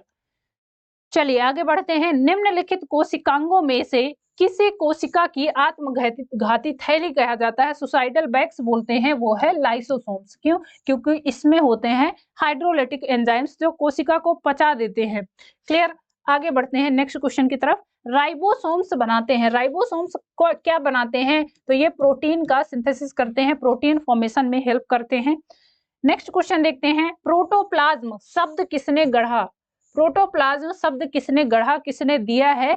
जे मेंडल ने, जोहान एन इवानी सॉरी जोहान इवालिस्ट पुरकिंजे ने, चार्ल्स डार्विन ने, या फिर रॉबर्ट हुक ने? प्रोटोप्लाज्म टर्म किसने दिया है, बताएंगे। प्रोटोप्लाज्म टर्म किसके द्वारा दिया गया है, तो ये पुरकिंजे के द्वारा दिया गया है। क्लियर, ऑप्शन बी हो जाएगा राइट आंसर। नेक्स्ट क्वेश्चन देखते हैं। कोशिका की एक प्रकार की अपशिष्ट निस्तारण प्रणाली है, वे किसी भी बाह्य सामग्री के साथ साथ खराब हो चुके कोशिकांगों को पचाकर कोशिका को साफ रखने में मदद करती है। कौन सी है वो? तो फर्स्ट ऑप्शन दिया है प्लास्टिड्स, बी ऑप्शन है लाइसोसोम्स, सी ऑप्शन है माइटोकॉन्ड्रिया, एंड डी ऑप्शन है गोल्जी बॉडी। तो इसमें है लाइसोसोम्स। ये काम क्या करती है, मान लीजिए कोशिका के अंदर कोई पार्ट्स खराब हो गए तो कोशिका कहेगी कि ये पार्ट खराब हो गया, इसको खत्म करो, साफ करो इसको, तो वो क्या करेगी, लाइसोसोम्स हाइड्रोलिटिक एंजाइम्स की मदद से उसको डाइजेस्ट कर देती है, जो भी पार्ट कोशिका के अंदर खराब हुआ है। लेकिन उसके साथ साथ अगर कोशिका उसको कंटिन्यूअस खाने को नहीं देगा ना, तो वो कोशिका को भी धमका के रखता है कि मैं तुमको भी डाइजेस्ट करूंगा। ठीक है, तो ये लाइसोसोम्स का काम होता है। चलिए और आगे बढ़ते हैं नेक्स्ट क्वेश्चन की तरफ। अगला क्वेश्चन देखते हैं। निम्नलिखित में से कौन सा ऑर्गेनल किसी भी बाह्य सामग्री को पचाकर कोशिका को साफ रखने में सहायक होता है, साथ ही कोशिका को क्लीन भी करता है?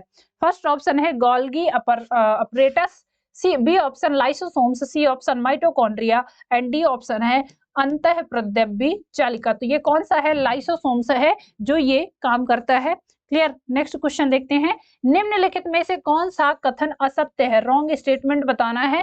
फर्स्ट ऑप्शन दिया है पादप कोशिकाओं में जंतु कोशिकाओं की तुलना में छोटी रिक्तियां पाई जाती हैं, पादप कोशिकाओं में जंतु कोशिकाओं की तुलना में छोटे छोटे सेंट्रल वैक्यूल्स देखने को मिलते हैं। बी ऑप्शन है पादप कोशिकाएं सामान्यतः जंतु कोशिकाओं से बड़ी होती हैं। सी ऑप्शन है जंतु कोशिकाओं में लवक नहीं पाए जाते हैं, एंड डी ऑप्शन है पादप कोशिकाओं में कोशिका भित्तियां पाई जाती हैं जबकि जंतु कोशिकाओं में नहीं पाई जाती हैं। क्या होगा इसमें से इनकरेक्ट, इनकरेक्ट बताना है, कौन सा एक स्टेटमेंट है जो यहाँ पर इनकरेक्ट है। तो देखिए पहला दिया है पादप कोशिकाओं में जंतु कोशिकाओं की तुलना में छोटी रिक्तिकाएं पाई जाती हैं। दिया है कि जो प्लांट सेल्स होती हैं और जो एनिमल सेल्स होती हैं, तो प्लांट सेल में छोटी वैक्यूल्स देखने को मिलते हैं, जबकि एनिमल सेल्स में बड़े वैक्यूल्स देखने को मिलते हैं। ऐसा क्या पढ़ा है? ऐसा बिल्कुल नहीं पढ़ा है, यही इनकरेक्ट है। बाकी दिया है पादप कोशिकाएं सामान्यतः जंतु कोशिकाओं से बड़ी होती हैं, करेक्ट है। जंतु कोशिकाओं में लवक नहीं पाए जाते हैं, जैसे क्लोरोप्लास्ट आपको जंतु कोशिकाओं में नहीं देखने को मिलते हैं। क्यों? क्योंकि उनको थोड़े फोटोसिंथेसिस करना है ना। डी ऑप्शन है पादप कोशिकाओं में कोशिका भित्तियां, जिसको सेल मेम्ब्रेन बोलते हैं, पाई जाती हैं, जबकि जंतु कोशिकाओं में नहीं देखने को मिलती हैं। तो जंतु कोशिकाओं में सेल वॉल नहीं देखने को मिलती है, सेल वॉल एब्सेंट होती है, जबकि प्लांट सेल में वो प्रेजेंट होगी। क्लियर? तो ऑप्शन ए हो जाएगा यहाँ पर राइट आंसर। आपसे इनकरेक्ट पूछा था, पहला ही इनकरेक्ट है। नेक्स्ट क्वेश्चन देखते हैं, इनमें से कौन सा तरल पदार्थ आंत से अवशोषित वसा को ग्रहण करता है और अतिरिक्त द्रव को अतिरिक्त कोशिकीय स्थान से वापस रक्त में ले जाता है? कौन सा है? फर्स्ट ऑप्शन दिया है प्लेटलेट्स हैं, बी ऑप्शन है केशिकाएं हैं, सी ऑप्शन प्लाज्मा है, एंड डी ऑप्शन है लसिका। चलिए बताएंगे, इनमें से कौन सा तरल पदार्थ आंत से अवशोषित वसा को ग्रहण करता है और आंतरिक द्रव को आंतरिक कोशिकीय स्थान से वापस रक्त पे ले जाता है? तो ये है लसिका। ऑप्शन डी हो जाएगा राइट आंसर। नेक्स्ट क्वेश्चन देखते हैं, निम्नलिखित में से अर्धसूत्रण के लिए कौन सा कथन सत्य नहीं है? अर्धसूत्रण मतलब कि मियोसिस के लिए कौन सा स्टेटमेंट है जो गलत है? फर्स्ट ऑप्शन है अर्धसूत्रण 2 चरणों में होता है, मियोसिस 2 फेज में होता है। क्या ये करेक्ट है?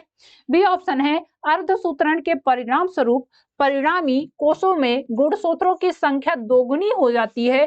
क्या ये सत्य है? सी है अर्धसूत्रों के दौरान जनक कोषों के जीन परिणामी कोषों में मिश्रित हो जाते हैं, एंड डी है जनन ग्रंथि, जिसको गोनेट्स बोलते हैं, में अर्धसूत्रण युग्मक के उत्पादन के लिए होता है। चलिए बताना है क्या होगा राइट आंसर, कौन सा यहाँ इनकरेक्ट है। तो देखिए अर्धसूत्री विभाजन 2 होता है, एक होगा पहले एक कंप्लीट होगा, उसके बाद फिर होता है, मतलब कि मियोसिस फर्स्ट होता है और मियोसिस सेकंड होता है। क्लियर? तो ये कंप्लीट है, ये करेक्ट है। अर्धसूत्री विभाजन 2 पार्ट में होता है, अर्धसूत्री विभाजन फर्स्ट और अर्धसूत्री विभाजन सेकंड। क्लियर? दूसरा दिया है अर्धसूत्रण के परिणाम स्वरूप परिणामी कोषों में युग्मकों की संख्या दोगुनी हो जाती है। दोगुनी नहीं होती बेटा, दोगुनी तो किसमें होती है, या दोगुनी किसी में नहीं होती।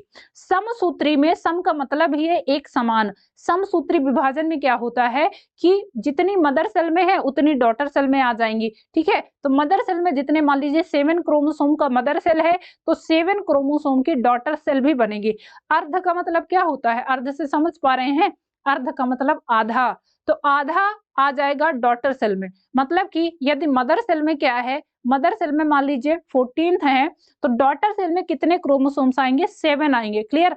तो जो मदर सेल है, मदर सेल में यदि 2n है, मदर सेल में यदि 2n है, तो डॉटर सेल में n number of chromosomes divide होंगे, और ये 4 सेल्स हैं तो चारों में n n n करके डिवाइड होंगे। क्लियर? तो ये होता है किसमें? मियोसिस में। यही इनकरेक्ट है, यही इनकरेक्ट है। यहाँ पर आपसे इनकरेक्ट ही पूछा था ना, तो ऑप्शन बी लगा दीजिए। अर्धसूत्रण के दौरान जनक कोषों के जीन परिणामी कोषों में मिश्रित हो जाते हैं, बिल्कुल सही है। इसको बोलते हैं बेसिकली, क्या होता है जब मियोसिस चल रही होती है तो जो जीन है वो आपस में क्या है, क्रॉसिंग करते हैं। इस प्रोसेस को क्रॉसिंग ओवर बोलते हैं, और ये होता है जब 2 आपस में जीन क्या करते हैं, अपना जेनेटिक मटेरियल एक्सचेंज करते हैं। क्लियर? तो ये कहाँ पर होता है? अर्धसूत्री विभाजन में होता है। बाकी ये होता कहाँ है? तो गोनेट्स में होता है, ताकि क्या है, बेसिकली गैमीट्स का फॉर्मेशन हो पाए। क्लियर? तो बाकी 3 करेक्ट हैं, ऑप्शन बी यहाँ पर इनकरेक्ट है। इनकरेक्ट ही पूछा था आपसे, ऑप्शन बी हो जाएगा राइट आंसर। क्लियर? चलिए आगे बढ़े, नेक्स्ट क्वेश्चन देखते हैं, किस कोशिकांग को कोशिका का मास्टर कहा जाता है? मास्टर ऑफ द सेल्स किसे बोला जाता है? एंडोप्लाज्मिक रेटिकुलम को, माइटोकॉन्ड्रिया को, न्यूक्लियोलस को, या फिर नाभिक जिसको न्यूक्लियस बोलते हैं उसको? मास्टर ऑफ द सेल किसको कहा जाता है? तो ऑब्वियस सी बात है, मास्टर कौन होगा? जो सेंटर पे होगा, है ना। न्यूक्लियस क्या है? ये है मास्टर, मास्टर बोला जाता है। तो ऑप्शन डी हो जाएगा राइट आंसर। नेक्स्ट क्वेश्चन देखते हैं, किसी कोशिका में मौजूद सबसे बड़ा कोशिकांग कौन सा है? किसी भी सेल में अगर देखते हो तो उस सेल में सबसे बड़ा जो पार्ट होगा वो कौन सा पार्ट होता है? फर्स्ट ऑप्शन है अंतःप्रद्रव्य जालिका, बी ऑप्शन नाभिक, सी ऑप्शन गोल्गी काय एंड डी ऑप्शन माइटोकॉन्ड्रिया। चलिए, किसी कोशिका में मौजूद सबसे बड़ा कोशिकांग कौन सा होता है?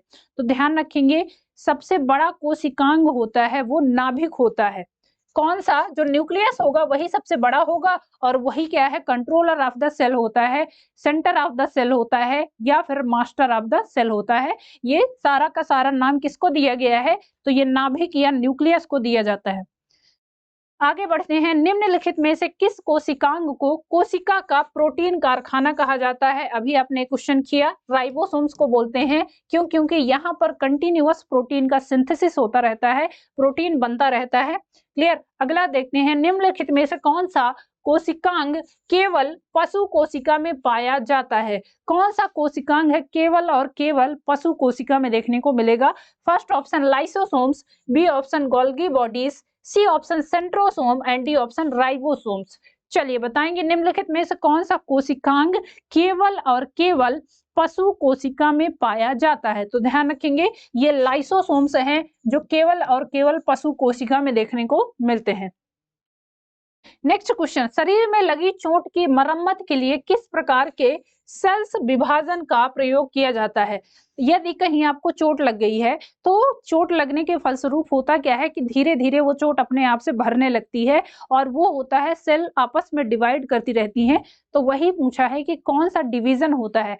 फर्स्ट ऑप्शन केवल समसूत्रण, केवल अर्धसूत्री विभाजन, माइटोसिस और मियोसिस दोनों, ना तो समसूत्रण और ना ही अर्धसूत्री विभाजन। चलिए बताएंगे कि कौन सा विभाजन होता है जिसकी वजह से कहीं पर भी यदि शरीर कट गया है या लग गई चोट तो वो कंटिन्यूअस क्या है, उसकी मरम्मत होनी जरूरी है ना। मान लीजिए आपको चोट लग गई तो देखेंगे कि धीरे धीरे वो कंटिन्यूअस क्या होता है, फिल होता रहता है, वहां पर नई सेल्स बनती रहती हैं। तो ये होता है बेसिकली समसूत्री विभाजन के फलस्वरूप। क्यों? क्योंकि कायिक कोशिका जो हमारी शरीर की कोशिकाएं हैं उनमें होता है समसूत्री विभाजन, और वो कंटिन्यूअस सेल डिवाइड करती रहती हैं और नई सेल्स बनती रहती हैं, तो वहां पर फिर वो भर जाता है घाव। अच्छा, अर्धसूत्री विभाजन की बात करते हैं तो वो कहां पर होता है? वो होता है जनन कोशिकाओं पे, जिनको आप कह सकते हो कि गैमीट्स फॉर्मेशन में हेल्प करती हैं, जो कि रिप्रोडक्शन में हेल्प करती हैं। क्लियर? चलिए, तो ऑप्शन ए हो जाएगा। यहां पर केवल और केवल समसूत्रण विभाजन देखने को मिलता है, जिनमें कह सकते हैं कि कंटिन्यूअस क्या होता है, यहां पर समसूत्री विभाजन होता रहेगा, नई नई सेल्स बनती रहेंगी, और क्या होगा, वहां का जो डैमेज पार्ट है वो पर्टिकुलर फिर से भर जाएगा। क्लियर? ऑप्शन ए हो जाएगा राइट आंसर। चलिए आगे बढ़ते हैं, एक पशु के शरीर की सबसे बड़ी कोशिका इनमें से कौन है? पशु के शरीर की सबसे बड़ी कोशिका कौन सी है? बहुत अच्छा क्वेश्चन है। क्या होगा इसके लिए राइट आंसर? एक पशु के शरीर की सबसे बड़ी कोशिका इनमें से कौन सा है? तो सबसे बड़ी जो सेल होती है कोशिका वो होती है न्यूरॉन।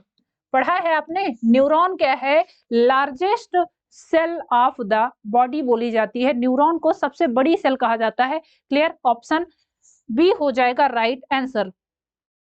चलिए नेक्स्ट क्वेश्चन, निम्नलिखित में से कौन सा एक कोशिका में अधिक मात्रा में होने वाला अणु है? कोशिका में सबसे ज्यादा क्या प्रेजेंट होता है? जल, कार्बोहाइड्रेट, शैवाल या फिर प्रोटीन?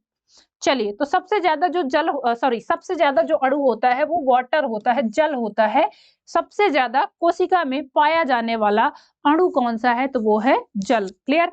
चलिए आगे बढ़ते हैं, कोशिका सिद्धांत निम्नलिखित में से किस पर लागू नहीं होता है? तो ये विषाणुओं पर लागू नहीं होता है। क्यों? क्योंकि इनको 5 क्लासिफिकेशन डिवीजन में नहीं रखा गया है, और इनकी जो सेल वॉल है वो बेसिकली ऐसी सबस्टेंस की बनी होती है कि उसमें असर नहीं होता इनका। क्लियर? तो ऑप्शन डी हो जाएगा राइट आंसर।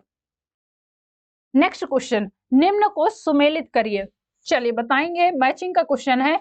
पहला दिया है लाइसोसोम्स, दूसरा डीएनए और तीसरा माइटोकॉन्ड्रिया। इधर है पावर हाउस बोलते हैं, गुणसूत्र है और आत्महत्या की थैली है। ये तो मुझे लग रहा है सबको आता होगा क्योंकि ये क्वेश्चंस बहुत टाइम से कर रहे हैं। लाइसोसोम्स को क्या बोलते हैं? लाइसोसोम्स को आत्महत्या की थैली बोलते हैं। डीएनए क्या है? गुणसूत्र है। और माइटोकॉन्ड्रिया क्या है? Powerhouse of the cell है। क्लियर? तो ए के लिए सी ऑप्शन किस में दिया है? ए के लिए सी, दूसरे के लिए बी और तीसरे के लिए क्या है? Option A. ऑप्शन बी यहाँ पर करेक्ट मैच हो रहा है। Clear? Option B is the right answer. Lysosomes को suicidal bag of the cell बोला जाता है। डीएनए क्या है? गुणसूत्र है, क्रोमोसोम्स का पार्ट है। एंड माइटोकॉन्ड्रिया को बोलते हैं powerhouse of the cell. Clear? Option B हो जाएगा राइट आंसर। चलिए नेक्स्ट क्वेश्चन, कोशिका प्रकार्यात्मक जो फंक्शनल इकाई है, फंक्शनल क्रियाओं का नियंत्रण कौन करता है? कौन करता है? कोशिका में जो फंक्शनल चीजें हैं उसका नियंत्रण कौन करता है? जीवद्रव्य करता है, कोशिका करती केंद्रिका करती है, सूत्रकणिका करती है या फिर केंद्रक करता है? कार्यात्मक फंक्शनल कौन सी यूनिट होती है जो बेसिकली कंट्रोल करता है? तो कंट्रोलर ऑफ द सेल कौन सा है? केंद्रक है, तो यही तो कंट्रोल करेगा, है ना? ऑप्शन डी हो जाएगा राइट आंसर। नेक्स्ट क्वेश्चन देखते हैं, सूत्री विभाजन के चरण का नाम बताएं जिसके दौरान विभाजित सेल के गुणसूत्र मध्य रेखा पर स्थित होते हैं। मतलब कि मिडिल फेज में आएंगे ये, एनाफेज, टीलोफेज, मेटाफेज या फिर प्रोफेज। तो आपको पता है ये है मिडिल एज जिसको मेटाफेज बोलते हैं। क्लियर? ऑप्शन सी हो जाएगा right answer. Clear? Option C is the right answer. तो यहां पर कंप्लीट होता है हमारा animal cell. Clear? Animal cell से इससे बाहर क्वेश्चंस आपसे नहीं पूछे जाएंगे। और आई थिंक मैंने जितना डिटेल्स में आपको समझा दिया है वो आपके एग्जाम्स के लिए बहुत इनफ है। बस इसको पढ़ लीजिएगा, इसको रिवाइज कर लीजिएगा, एक दो बार क्लास को देख लीजिएगा तो आपके लिए बहुत बेनिफिशियल होगा। अब चलिए जो दूसरा पार्ट आता है सेल में वो आता है पादप कोशिका जिसको प्लांट सेल बोलते हैं। तो इसके क्वेश्चंस देखते हैं। चलिए पहला दिया है, निम्नांकित चित्र में दिखाई गई पादप कोशिका में कहाँ पाई जाती है? कोशिका पादप में कहाँ पाई जाती है? ये सेल वॉल दिया है बाहर से, साइटोप्लाज्म दिया है, न्यूक्लियस दिया है और वैक्यूल दिया है। पहला दिया है सेल वॉल जिसको कोशिका भित्ति बोलते हैं, साइटोप्लाज्म जिसको कोशिका द्रव्य बोलते हैं, न्यूक्लियस जिसको केंद्रक बोलते हैं और वैक्यूल जिसको रसधानी बोलते हैं। ये कहाँ पर देखने को मिलती हैं? फर्स्ट ऑप्शन है प्ररोह सिरे पर, बी ऑप्शन अंकुरण बीज के टाइम पे, सी ऑप्शन जाइलम में देखने को मिलती हैं या फिर जड़ में, रूट में देखने को मिलती हैं। कहां पर ये स्ट्रक्चर्स देखने को मिलते हैं? अगर हम बात करते हैं प्लांट सेल की तो ये आपको किसी भी प्लांट सेल में यदि जड़ को आप ट्रांसवर्स सेक्शन में काटोगे तो वहां पर ये सारे के सारे यूनिट आपको देखने को मिल जाएंगे। क्लियर? ऑप्शन डी हो जाएगा राइट आंसर। चलिए अगले क्वेश्चन की तरफ बढ़ते हैं। पादप कोशिकाओं में मौजूद की मात्रा, फिल इन द ब्लैंक्स दिया है।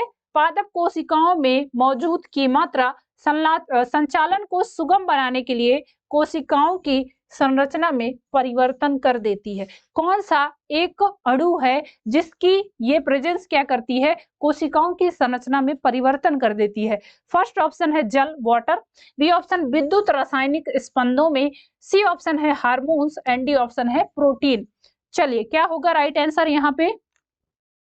तो यहां पर ध्यान रखेंगे ये कौन सा अणु है? दिस इज द जल, वाटर। वाटर एक ऐसा अणु है जो कि क्या करता है? कोशिकाओं के संरचना में परिवर्तन को लेके उत्तरदायी होता है। क्लियर? ऑप्शन ए हो जाएगा यहां पर राइट आंसर।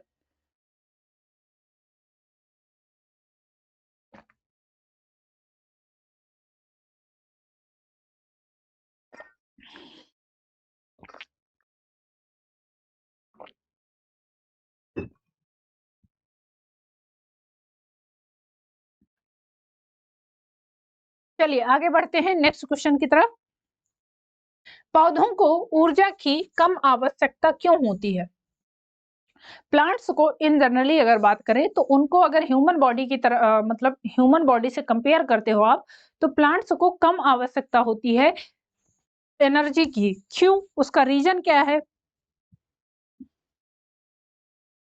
तो फर्स्ट ऑप्शन दिया है क्योंकि उनमें अत्यधिक मृत कोशिकाएं पाई जाती हैं। क्यों? क्योंकि उनमें अत्यधिक मृत कोशिकाएं पाई जाती हैं, मैक्सिमम डेड सेल्स होती हैं। बी ऑप्शन दिया है क्योंकि वो केवल ऊंचाई में बढ़ते हैं, क्योंकि वो अपना भोजन स्वयं बनाते हैं, या फिर क्योंकि वो ऑक्सीजन का उत्पादन करते हैं। प्लांट सेल को कम नीड होती है एनर्जी की, क्यों? अच्छा, एक चीज यहाँ पर ध्यान रखिएगा, ये ऑप्शंस क्या है, थोड़ा सा आपको मे बी इधर उधर कर सकते हैं, क्यों? क्योंकि कंफ्यूजिंग वाला क्वेश्चन है। अब आप पढ़ते हो कि प्लांट में फोटोसिंथेसिस होती है, वो अपना फूड स्वयं बना लेगी, तो उसको बाहर से एनर्जी की रिक्वायरमेंट नहीं होती है, ऐसा नहीं है। देखिए, जो प्लांट बॉडी बनी होती है ना, प्लांट बॉडी में 3 पार्ट बने होते हैं और 3 टाइप की सेल्स हैं जिससे पूरी प्लांट बनती है, जिनको बेसिकली परमानेंट टिश्यूज के अंतर्गत 2 पार्ट में डिवाइड किया गया है। एक तो होते हैं सिंपल परमानेंट टिश्यू और दूसरे होते हैं कॉम्प्लेक्स टाइप के परमानेंट टिश्यू। सिंपल टाइप के परमानेंट टिश्यू में 3 टाइप के टिश्यूज आते हैं। पहले हैं पैरेनकाइमा, दूसरे कोलेनकाइमा और तीसरे स्क्लेरेनकाइमा। इन्हीं तीनों से मिलकर पूरी की पूरी प्लांट बॉडी बनती है। क्लियर? या फिर पैरेनकाइमा का ही मॉडिफिकेशन होंगे, कोलेनकाइमा का मॉडिफिकेशन होंगे, स्क्लेरेनकाइमा का मॉडिफिकेशन होंगे। अब इसमें जो 2 पार्ट मैंने बताया, पैरेनकाइमा एंड कोलेनकाइमा, ये होते हैं जीवित या फिर लिविंग होते हैं, और जो स्क्लेरेनकाइमा होता है, अगर उससे मिलकर कोई पार्ट बन रहा है तो वो मैक्सिमम डेड सेल्स होती हैं, मतलब कि मृत कोशिकाओं से बना हुआ होगा। जैसे कि अगर पौधे का बाहर वाला जो छाल वाला पार्ट होता है ना, तने में जो छाल होता है वो मृत होता है, आपको पता है वो जीवित नहीं होता है। छाल का जो पार्ट है, बार्क जिसको बोलते हैं, वो डेड सेल्स से बना हुआ होता है। ऐसे बहुत सारे पार्ट हैं जो स्क्लेरेनकाइमा से अगर बनेंगे तो वो डेड सेल होती हैं। अब जो मरा हुआ है उसको क्या एनर्जी चाहिए? तो उसको कम एनर्जी चाहिए या चाहिए ही नहीं, है ना? जो डेड सेल है उसको क्यों एनर्जी देनी है? लेकिन जो लिविंग सेल हैं उनको एनर्जी चाहिए होती है। तो as compared to human cells या फिर as compared to animal cell, plant cell में डेड सेल्स होती हैं। इसी वजह से प्लांट सेल को कम रिक्वायरमेंट होती है एनर्जी की। क्लियर? तो चूंकि क्या होता है, उनमें अत्यधिक मृत कोशिकाएं होती हैं। अब जो मृत कोशिकाएं हैं तो उनको तो एनर्जी चाहिए नहीं, उनको तो खाना पीना चाहिए नहीं, वो वैसे ही डेड है। जो मरा है उसको क्या खिलाओगे, है ना?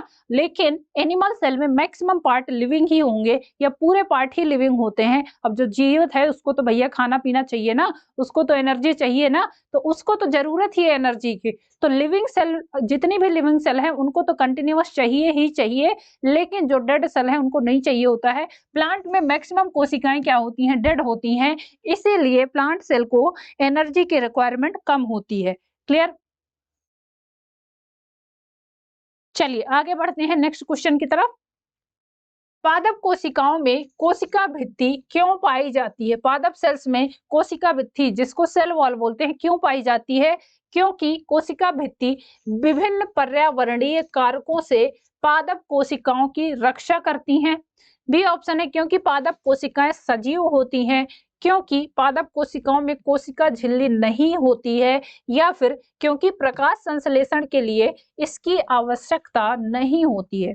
चलिए, पादप कोशिकाओं में कोशिका भित्ति क्यों पाई जाती है? इसलिए पाई जाती है, क्यों? क्योंकि बाहर का जो एनवायरनमेंट है उससे सेल को बचाया जा सके। क्लियर? तो क्योंकि कोशिका भित्ति विभिन्न पर्यावरणीय कारकों से पादप कोशिकाओं की रक्षा करती है, या बाहर का जो एनवायरनमेंट है, बहुत ज्यादा गर्मी है, बहुत ज्यादा सर्दी है, तो उसका क्या है, अंदर के पार्ट्स में इफेक्ट ना पड़े, इसलिए बाहर से एक तरह से लेयर है ना? अभी जैसे ठंडी का मौसम चल रहा है तो आपको क्या करना है, अपने शरीर को सुरक्षित रखना है, तो आप क्या करते हो, बाहर से लेयर पहनते हो ना, बाहर से गर्म कपड़े पहनते हो ताकि आपको ठंडी ना लगे। वैसे ही जो अंदर वाले पार्ट होते हैं सेल को, तो उनको संभाल के रखना है ना, क्योंकि वही तो सारे काम कर रहे हैं। अगर वो खराब हो जाएंगे तो सेल ही खराब हो जाएगी। तो बाहर से एक प्रोटेक्टिव कवरिंग होती है जिसको सेल वॉल बोलते हैं, और ये आपको कहाँ देखने को मिलती है? प्लांट सेल में। क्लियर? पादप कोशिका में देखने को मिलती है।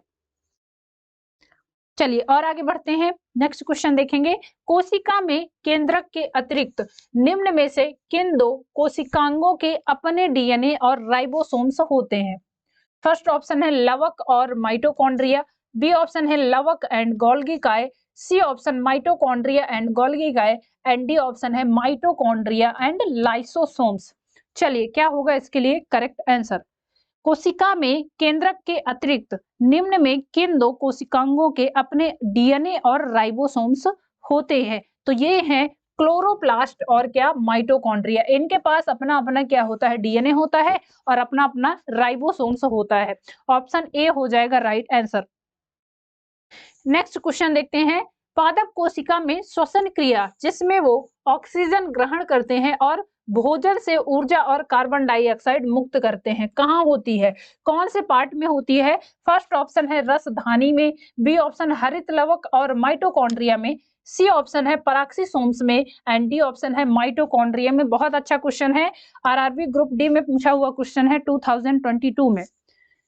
चलिए बताएंगे, श्वसन क्रिया में फोटोसिंथेसिस की बात हो रही है और फोटोसिंथेसिस कहां पर होती है, तो ये कंफ्यूज मत होइएगा, माइटोकॉन्ड्रिया में होता है। क्लियर, ऑप्शन डी हो जाएगा राइट आंसर। नेक्स्ट क्वेश्चन, अपशिष्ट उत्पादों का अपशिष्ट उत्पादों को पादप कोशिका के अंदर कहां संचित किया जाता है, कहां पर उनको स्टोर करके रखा जाता है? गोल्गी काय में, रसधानियों में, लाइसोसोम्स में या फिर माइटोकॉन्ड्रिया में? कहां पर उनको क्या किया जाता है, उनको एक तरह से स्टोर करके रखा जाता है, तो ये होता है रसधानियों में। क्लियर, ऑप्शन बी हो जाएगा राइट आंसर। रसधानी इन्हीं को इंग्लिश में क्या बोलते हैं? वैक्यूल्स बोलते हैं, वैक्यूल्स बोलते हैं, ठीक है, वैक्यूल्स बोलते हैं और इन्हीं में स्टोर फूड मटेरियल रखा जाता है। ऑप्शन बी हो जाएगा राइट आंसर। नेक्स्ट क्वेश्चन देखते हैं, पर्णहरित जिनको क्लोरोफिल बोलते हैं, क्लोरोफिल वर्णक कोशिका के इनमें से किस घटक में मौजूद होते हैं? क्लोरोफिल कहां पर देखने को मिलते हैं? फर्स्ट ऑप्शन है हरित लवक, B option lysosomes, C option mitochondria या फिर राइबोसोम्स। कहां पर क्लोरोफिल देखने को मिलता है? तो ऑब्वियस सी बात है हरित लवक, यहाँ पर क्लोरोप्लास्ट बोलते हैं और यहीं पर होता है क्लोरोफिल। क्लोरोफिल किस में हेल्प करता है? तो फोटोसिंथेसिस में हेल्प करता है। जो हरे भाग हैं पौधे के, अब उसमें स्टेम भी आता है, कई सारे पौधे ऐसे हैं जिनके स्टेम क्या करते हैं, फोटोसिंथेसिस में हेल्प करते हैं, उनमें पत्तियां क्या है, मॉडिफाइड हो जाती हैं। क्लियर, तो ये भी ध्यान रखेंगे, पत्तियों का तो काम ही है फोटोसिंथेसिस करना, वो बेसिकली ऐसा है किचन एरिया है ना, यहाँ पर खाना बन रहा है, जैसे आपके घर में होता है ना कि सारे के सारे कंपार्टमेंट अलग अलग होते हैं, किचन वाला अलग होगा, वॉशरूम अलग होगा, रूम अलग होगा, गेस्ट रूम अलग होगा, वैसे ही पौधों में भी होता है कि उनके भी अलग अलग कंपार्टमेंट बटे हुए हैं। पत्तियों को काम दे दिया गया है कि भैया तुम किचन वाला एरिया संभाल लो, खाना बनाने वाला एरिया तुम संभाल लो। रूट्स को काम दिया गया है कि तुम मैकेनिकल सपोर्ट प्रदान करो। जड़ को क्या काम दिया गया है कि तुम सॉइल से क्या है, आल्सो सॉइल से जो मिनरल्स मिल रहे हैं, जो वाटर है, उसको क्या करो, पूरे प्लांट बॉडी में तुम ट्रांसपोर्ट करो, है ना। तो उसका काम क्या है, वो एक तरह से ट्रांसलोकेशन का काम कर रहा है, वाटर को और जो भी मिनरल्स चाहिए प्लांट के सारे भाग में पहुंचाने का काम कर रहा है रूट। क्लियर, उसके अलावा अगर स्टेम की बात करते हो तो स्टेम को ये है कि तुम चुपचाप खड़े रहो, ठीक है, तुम मैकेनिकल सपोर्ट प्रदान करो और पौधे की जो मेन शाखा है, मेन ब्रांच है, वो एक तरह से जब खड़ा रहेगा तभी बाकी चीजें डेवलप कर पाएंगी, तो उसका काम ये है। तो पौधों में भी ऐसे कंपार्टमेंट एक तरह से बटे हुए हैं। क्लियर, चलिए ऑप्शन ए हो जाएगा राइट आंसर। पर्णहरित जिसको क्लोरोफिल बोलते हैं, कोशिका के इनमें से किस घटक में मौजूद होता है? तो वो होता है हरित लवक में, क्लोरोप्लास्ट में। क्लियर, आगे बढ़े, निम्नलिखित में कौन से कोशिकांग केवल पादपों में पाए जाते हैं, केवल प्लांट सेल में देखने को मिलते हैं? माइटोकॉन्ड्रिया, लाइसोसोम्स, रसधानी या फिर लवक? तो ये क्लोरोप्लास्ट हैं जो सिर्फ और सिर्फ आपको कहां देखने को मिलते हैं? बेसिकली प्लांट सेल में देखने को मिलते हैं। अब ये तीन प्रकार के होते हैं, हरित लवक होते हैं जिनको क्लोरोप्लास्ट बोलते हैं, अवर्णी लवक होते हैं जिनको ल्यूकोप्लास्ट होते हैं, और वर्णी लवक होते हैं जिनको क्रोमोप्लास्ट बोलते हैं। ठीक है, तो ये तीन टाइप के होते हैं। चलिए आगे बढ़ते हैं, जब आप किसी पादप कोशिका, कवक कोशिका या जीवाणु कोशिका को एक अत्यधिक तनु बाह्य माध्यम में रखते हैं तो पादप कोशिका या कवक कोशिका जल को अवशोषित करेगी किंतु फटेगी नहीं, जबकि जंतु कोशिका फट जाएगी। पादप कोशिका कौन सा भाग उसे आने वाले जल के दाब को सहन करने में सहायता करता है? फर्स्ट ऑप्शन है केंद्रक, बी ऑप्शन कोशिका द्रव्य, सी ऑप्शन प्लाज्मा झिल्ली या फिर कोशिका भित्ति। चलिए कौन सा स्ट्रक्चर है जो पादप सेल में प्रेजेंट होगा लेकिन वो एनिमल सेल में नहीं देखने को मिलता है? तो आपको पता है ये क्या है, प्लाज्मा झिल्ली, सॉरी इसको क्या बोलते हैं, हाँ क्या हो जाएगा, सॉरी नॉट प्लाज्मा झिल्ली, इसको कोशिका भित्ति बोलते हैं, सेल वॉल बोलेंगे, है ना, इसको क्या बोलते हैं, सेल वॉल।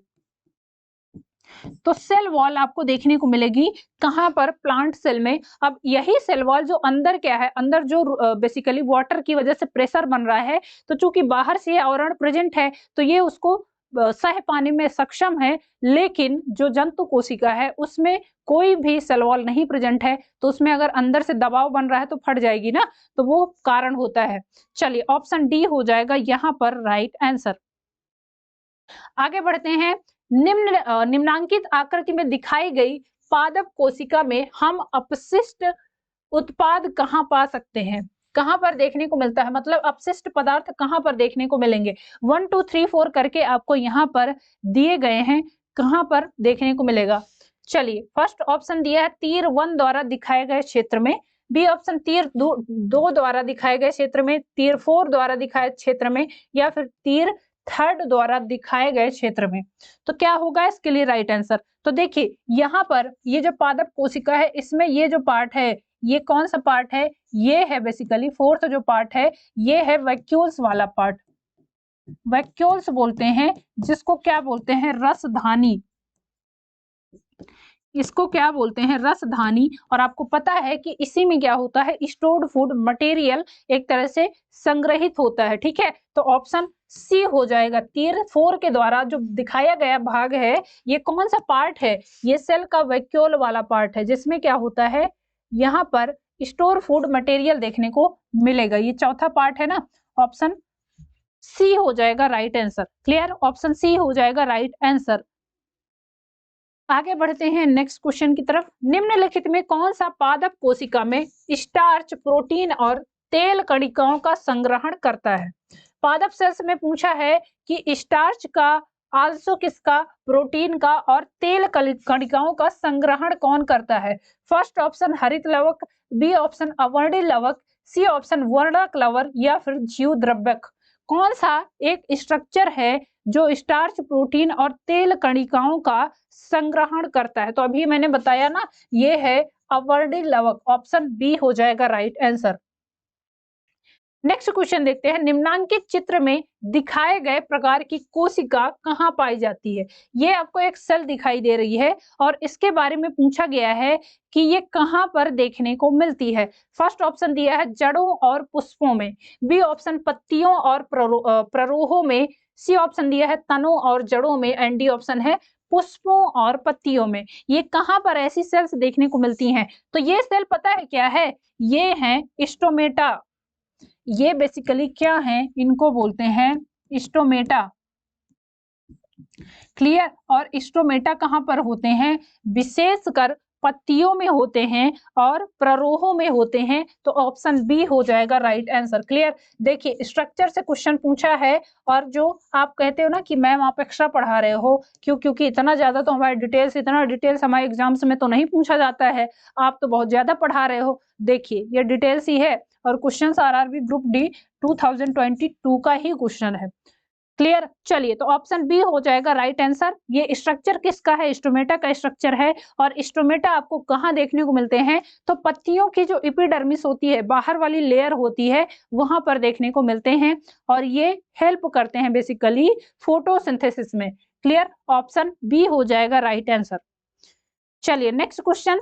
वायुतक कोशिकाएं, एरेनकाइमा सेल्स कहां देखने को मिलती हैं। फर्स्ट ऑप्शन मटर में, बी ऑप्शन जलकुंभी में, सी ऑप्शन नीम में, या फिर नागफनी में। क्वेश्चन पूछा है वायुतक कोशिकाएं जो एरेनकाइमा सेल्स होती हैं, एरेनकाइमा सेल्स बेसिकली वाटर में प्रेजेंट होने वाले पौधों में होती हैं। तो वाटर में जो प्लांट होते हैं, जिनको एक्वेटिक प्लांट बोलते हैं, जलीय पौधे बोलेंगे, उनमें प्रेजेंट होती हैं। अब इनका काम क्या होता है, इनका काम ये होता है कि जो वाटर में प्लांट है, उसके प्लांट पार्ट में ये सेल्स प्रेजेंट होंगी और इनमें भरी होती है हवा, जिसकी वजह से वो कंटिन्यूअस तैरता रहता है प्लांट। क्लियर, तो ये आपको पता है इसमें क्या हो जाएगा, जलकुंभी है ना, वाटर में रहने वाला पौधा है, इसी में ये एरेनकाइमा सेल्स देखने को मिलती हैं। ऑप्शन बी हो जाएगा राइट आंसर। क्लियर, आगे बढ़े। रंगहीन लवक क्या कहलाते हैं, रंगहीन जिसमें कलर नहीं होता है। फर्स्ट ऑप्शन है leucoplastic, B option apicoplastic, C option chromoplastic and D option chloroplastid. चलिए बताएंगे रंगहीन लवक क्या कहलाते हैं। रंगहीन लवक क्या कहलाते हैं, तो इनको बोलते हैं ल्यूकोप्लास्टिड। इनमें कलर नहीं होता है, क्रोमोप्लास्टिड में कलर होता है, ध्यान रखेंगे। क्रोमोप्लास्टिड इसको कह सकते हैं, ये क्या है, ये कलर्ड होते हैं, क्लियर। और कलर्ड होते हैं तो क्रोमोप्लास्ट बेसिकली जहां पर प्रेजेंट होंगे वहां पर डिफरेंट टाइप के कलर देखने को मिलते हैं, जैसे कि लाल, पीला, हरा, नीला, है ना, ये सारे कलर होते हैं। और एक चीज और ध्यान रखेंगे, ग्रीन कलर किसकी वजह से होता है, तो ये होता है क्लोरोप्लास्टिड की वजह से। ये होते हैं विशेष कर ग्रीन कलर के ही, ठीक है, ग्रीन कलर। तो ग्रीन कलर किसकी वजह से होता है, ये क्लोरोप्लास्टिड की वजह से होता है। क्रोमोप्लास्टिड की वजह से क्या होता है, और भी जो विभिन्न कलर होते हैं वो दिखाई देते हैं। और ल्यूकोप्लास्टिड उनमें कोई भी कलर नहीं होता है, कलरलेस होते हैं। आगे बढ़े, ऑप्शन क्या हो जाएगा, ऑप्शन ए यहाँ पर करेक्ट आंसर है। चलिए नेक्स्ट क्वेश्चन देखते हैं। कुछ जीवाणु प्रकाश संश्लेषी होते हैं और इन कोशिकाओं में प्रकाश संश्लेषक वर्णन कहाँ स्थित होते हैं। कुछ जीवाणु प्रकाश संश्लेषी होते हैं, मतलब कि वो फोटोसिंथेसिस करते हैं। किसकी बात कर रहे हैं, बैक्टीरिया की। तो बैक्टीरिया भी कुछ फोटोसिंथेसिस करते हैं। अब वो कहां पर होता है फोटोसिंथेसिस, फर्स्ट ऑप्शन दिया है विशेष झिल्लियों पर, बी ऑप्शन हरित लवक में, सी ऑप्शन कोशिका के कोशिका द्रव्य में एंड डी ऑप्शन दिया है प्लाज्मा झिल्ली के अंतर्वलन या इनफोल्डिंग में। चलिए बताएंगे कि अगर जीवाणु में प्रकाश संश्लेषण हो रहा है तो वो कहां पर होता है, ध्यान रखेंगे ये उनकी जो प्लाज्मा मेम्ब्रेन है उसकी इनफोल्डिंग में देखने को मिलता है। ऑप्शन डी हो जाएगा right answer, clear, option D is the right answer. चलिए नेक्स्ट क्वेश्चन देखते हैं। पादप कोशिकाओं की भित्तियां किस चीज से बनी होती हैं, पादप सेल्स की जो भित्तियां हैं वो किस चीज की बनी होती हैं, साइटोसॉल की बनी होती हैं, कोशिका द्रव्य की, सेल्यूलोज की या फिर ग्लूकोज की। पादप सेल आपको पता है, जो प्लांट सेल की कोशिका भित्ति है, जो सेल वॉल है, किसकी बनी है, वो आपको पता होगा, सेल्यूलोज की बनी होती है। अच्छा एक क्वेश्चन और पूछा है, जो फंजाई है, फंजाई की सेल वॉल किसकी बनी होती है, तो ये बनी होती है बेसिकली काइटिन की। किसकी बनी होती है, काइटिन की। फंजाई को हिंदी में कवक बोलते हैं, ठीक है। ये क्वेश्चन भी पूछा जाता है कि कवक की जो सेल वॉल है किसकी बनी है, तो वो काइटिन की बनी है। इसको लिख लीजिए, ये है काइटिन, क्लियर, क्या है, काइटिन। काइटिन की बनी होती है फंगस में, इसी वजह से फंजाई को प्लांट से अलग रखा गया है। क्यों, क्योंकि फंजाई में जो सेल वॉल है वो बेसिकली काइटिन की बनी है और प्लांट्स में जो सेल वॉल है वो सेलुलोज की बनी है। Due to composition of their cell wall they are under grouped, ये इसीलिए एक दूसरे से अलग ग्रुप में रखे गए हैं। सारे के सारे प्लांट्स जिनकी सेल वॉल सेलुलोज की बनी है उनको किंगडम प्लांटी में रखा गया है, और सारे के सारे फंगस जिनकी जिनकी सेल वॉल बेसिकली किसकी बनी है, काइटिन की, तो उनको किंगडम फंजाई के अंतर्गत रखा गया है, ठीक है। चलिए आगे बढ़े। नेक्स्ट क्वेश्चन है, पौधों में कोशिका भित्ति का निर्माण करने वाले जटिल कार्बोहाइड्रेट को क्या कहा जाता है। पौधों में जो किसका निर्माण कर रहे हैं, कोशिका भित्ति का, तो वो कौन से हैं, वो है सेलुलोज। सेलुलोज की बनी होती है, क्लियर, किसकी बनी होती है, सेलुलोज की बनी होती है कोशिका भित्ति। प्लांट में, प्लांट सेल में जो बेसिकली सेल वॉल होती है वो सेलुलोज की बनी होती है। ऑप्शन बी हो जाएगा राइट आंसर। आगे देखते हैं नेक्स्ट क्वेश्चन। कौन सा कोशिकांग प्रकाश संश्लेषण के दौरान प्रकाश ऊर्जा का उपयोग करता है। कौन सा कोशिकांग फोटोसिंथेसिस के टाइम पे किसका यूज कर रहा है, बेसिकली प्रकाश ऊर्जा का। फोटोसिंथेसिस के टाइम पे सूर्य का जो प्रकाश है उसका यूज कौन करता है, गोल्गी काय, माइटोकॉन्ड्रिया, राइबोसोम्स या फिर हरित लवक। तो आपको पता है इसमें से कौन सा है, हरित लवक। इसको क्या बोलते हैं, इसको बोलते हैं क्लोरोप्लास्ट, है ना, क्लोरोप्लास्ट। और क्लोरोप्लास्ट में प्रेजेंट होते हैं क्लोरोफिल, जो कि फोटोसिंथेसिस में हेल्प करते हैं। ऑप्शन डी हो जाएगा राइट आंसर। चलिए नेक्स्ट क्वेश्चन देखेंगे।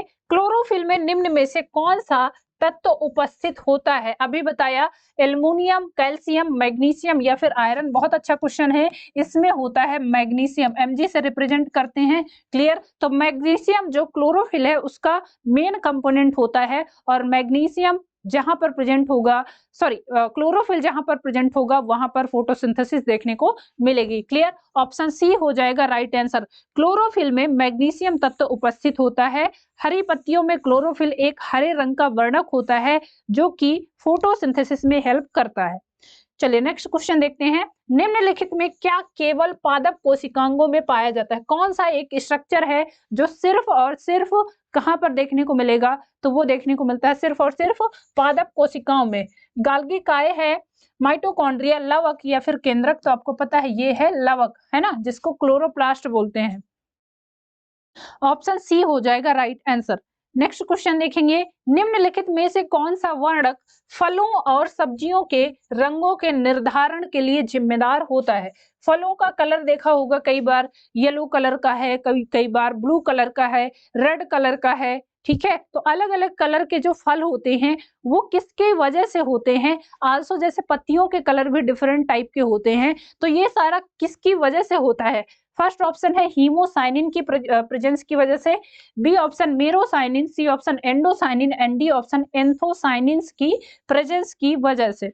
चलिए, फलों और सब्जियों के रंगों का निर्धारण करने के लिए कौन से बेसिकली कंपाउंड हैं जो रिस्पॉन्सिबल हैं? तो ये होते हैं एंथोसाइनिन्स। क्लियर, ऑप्शन डी हो जाएगा राइट आंसर। एंथोसाइनिन्स की वजह से क्या होते हैं? ये बेसिकली एक टाइप के वर्णक होते हैं जिनकी वजह से पत्तियों में या फिर फलों में क्या होता है, अलग अलग कलर देखने को मिलते हैं। सब्जियों और फलों में अलग अलग कलर देखने को मिलते हैं, जैसे कि जामुन की बात कर लो, प्याज, अनार, अंगूर, टमाटर, है ना, ये सब अलग अलग कलर के देखने को मिलते हैं, तो इन्हीं की प्रेजेंस की वजह से होता है ऐसा। नेक्स्ट क्वेश्चन देखते हैं। पौधों में पाया जाने वाला नीला, बैगनी या लाल फ्लेवोनाइड वर्णक किसकी उपस्थिति के कारण होता है? फर्स्ट ऑप्शन है कैरोटीन की वजह से, बी ऑप्शन एंथोसाइनिन की वजह से, सी ऑप्शन दिया है जैथोफिल की वजह से, या फिर डी ऑप्शन होगा क्लोरोफिल की वजह से। किसके बारे में पूछा है? नीला, बैगनी या फिर लाल, ये कलर किसकी वजह से होता है? तो ये एंथोसाइनिन पिगमेंट की वजह से होता है। क्लियर, कौन सा पिगमेंट है? This is the pigment anthocyanin. Option B हो जाएगा राइट आंसर। ठीक है, आगे बढ़े। Next question. निम्नलिखित में से कौन सा कोशिका अंग, जिसको ऑर्गेनेल्स बोलते हैं, कौन सा कोशिका अंग पादप कोशिका में पाया जाता है किंतु पशु कोशिका में, एनिमल सेल में नहीं पाया जाता है? First option chloroplast, B option endoplasmic reticulum, C option mitochondria and D option ribosomes. चलिए बताएंगे निम्नलिखित में से कौन सा कोशिका अंग पादप कोशिका में पाया जाता है लेकिन वो जंतु कोशिका में या पशु कोशिका में नहीं देखने को मिलता है। That is the chloroplast. Chloroplast आपको सिर्फ और सिर्फ कहाँ देखने को मिलता है? प्लांट सेल में। क्यों? क्योंकि क्लोरोप्लास्ट की वजह से ही जो प्लांट सेल है वो फोटोसिंथेसिस कर पाती हैं। अब एनिमल सेल वैसे ही हेट्रोट्रॉपिक है, मतलब कि अपने फूड के लिए दूसरों पर निर्भर है, उसको कोई भी फोटोसिंथेसिस नहीं करना है, तो उसमें ये एब्सेंट होता है। क्लियर है, आगे बढ़े। चलिए नेक्स्ट क्वेश्चन है। निम्नलिखित में से कौन सा घटक पत्तियों को हरा रंग प्रदान करता है? इनमें से कौन सा एक घटक जो पत्तियों में हरे रंग के लिए रेस्पॉन्सिबल होता है? फर्स्ट ऑप्शन है पानी, B option nitrogen, C option chlorophyll and D option urea. आपको पता है ये कौन सा सबस्टेंस है? That is the chlorophyll. Chlorophyll की उपस्थिति के कारण पत्तियों में हरा रंग देखने को मिलता है। आरआरबी जेई में पूछा हुआ क्वेश्चन है। चलिए ऑप्शन सी हो जाएगा यहाँ पर right answer. Clear, option C हो जाएगा राइट आंसर। आगे बढ़े नेक्स्ट क्वेश्चन की तरफ। उस वर्णक का नाम बताइए जिसकी वजह से पौधों का रंग हरा होता है। उस वर्णक का नाम बताइए जिसकी वजह से पौधों का रंग हरा होता है। फर्स्ट ऑप्शन है कैरोटेनॉइड की वजह से, बी ऑप्शन क्लोरोफिल की वजह से, सी ऑप्शन थायमिन की वजह से, या फिर एक्टिन की वजह से। तो आपको पता है ये कौन सा वर्णक है? दिस इज द क्लोरोप्लास्ट या क्लोरोफिल। क्लियर, क्लोरोफिल की वजह से पत्तियों का रंग कैसा होता है? हरा होता है। तो ऑप्शन बी हो जाएगा यहाँ पर राइट आंसर। क्लियर, चलिए तो यहाँ पर कंप्लीट होता है हमारा एनिमल और बेसिकली प्लांट सेल वाला पार्ट। अब सेल के बाद आता है हमारा अगला टॉपिक जो कि है टिश्यू। तो चलिए उसके क्वेश्चंस हम डिस्कस करेंगे आगे। अभी फिलहाल आज के लिए इतना ही रखते हैं। ओके, पढ़ते रहिए, बाकी अपना ख्याल रखिए। Okay, thank you class.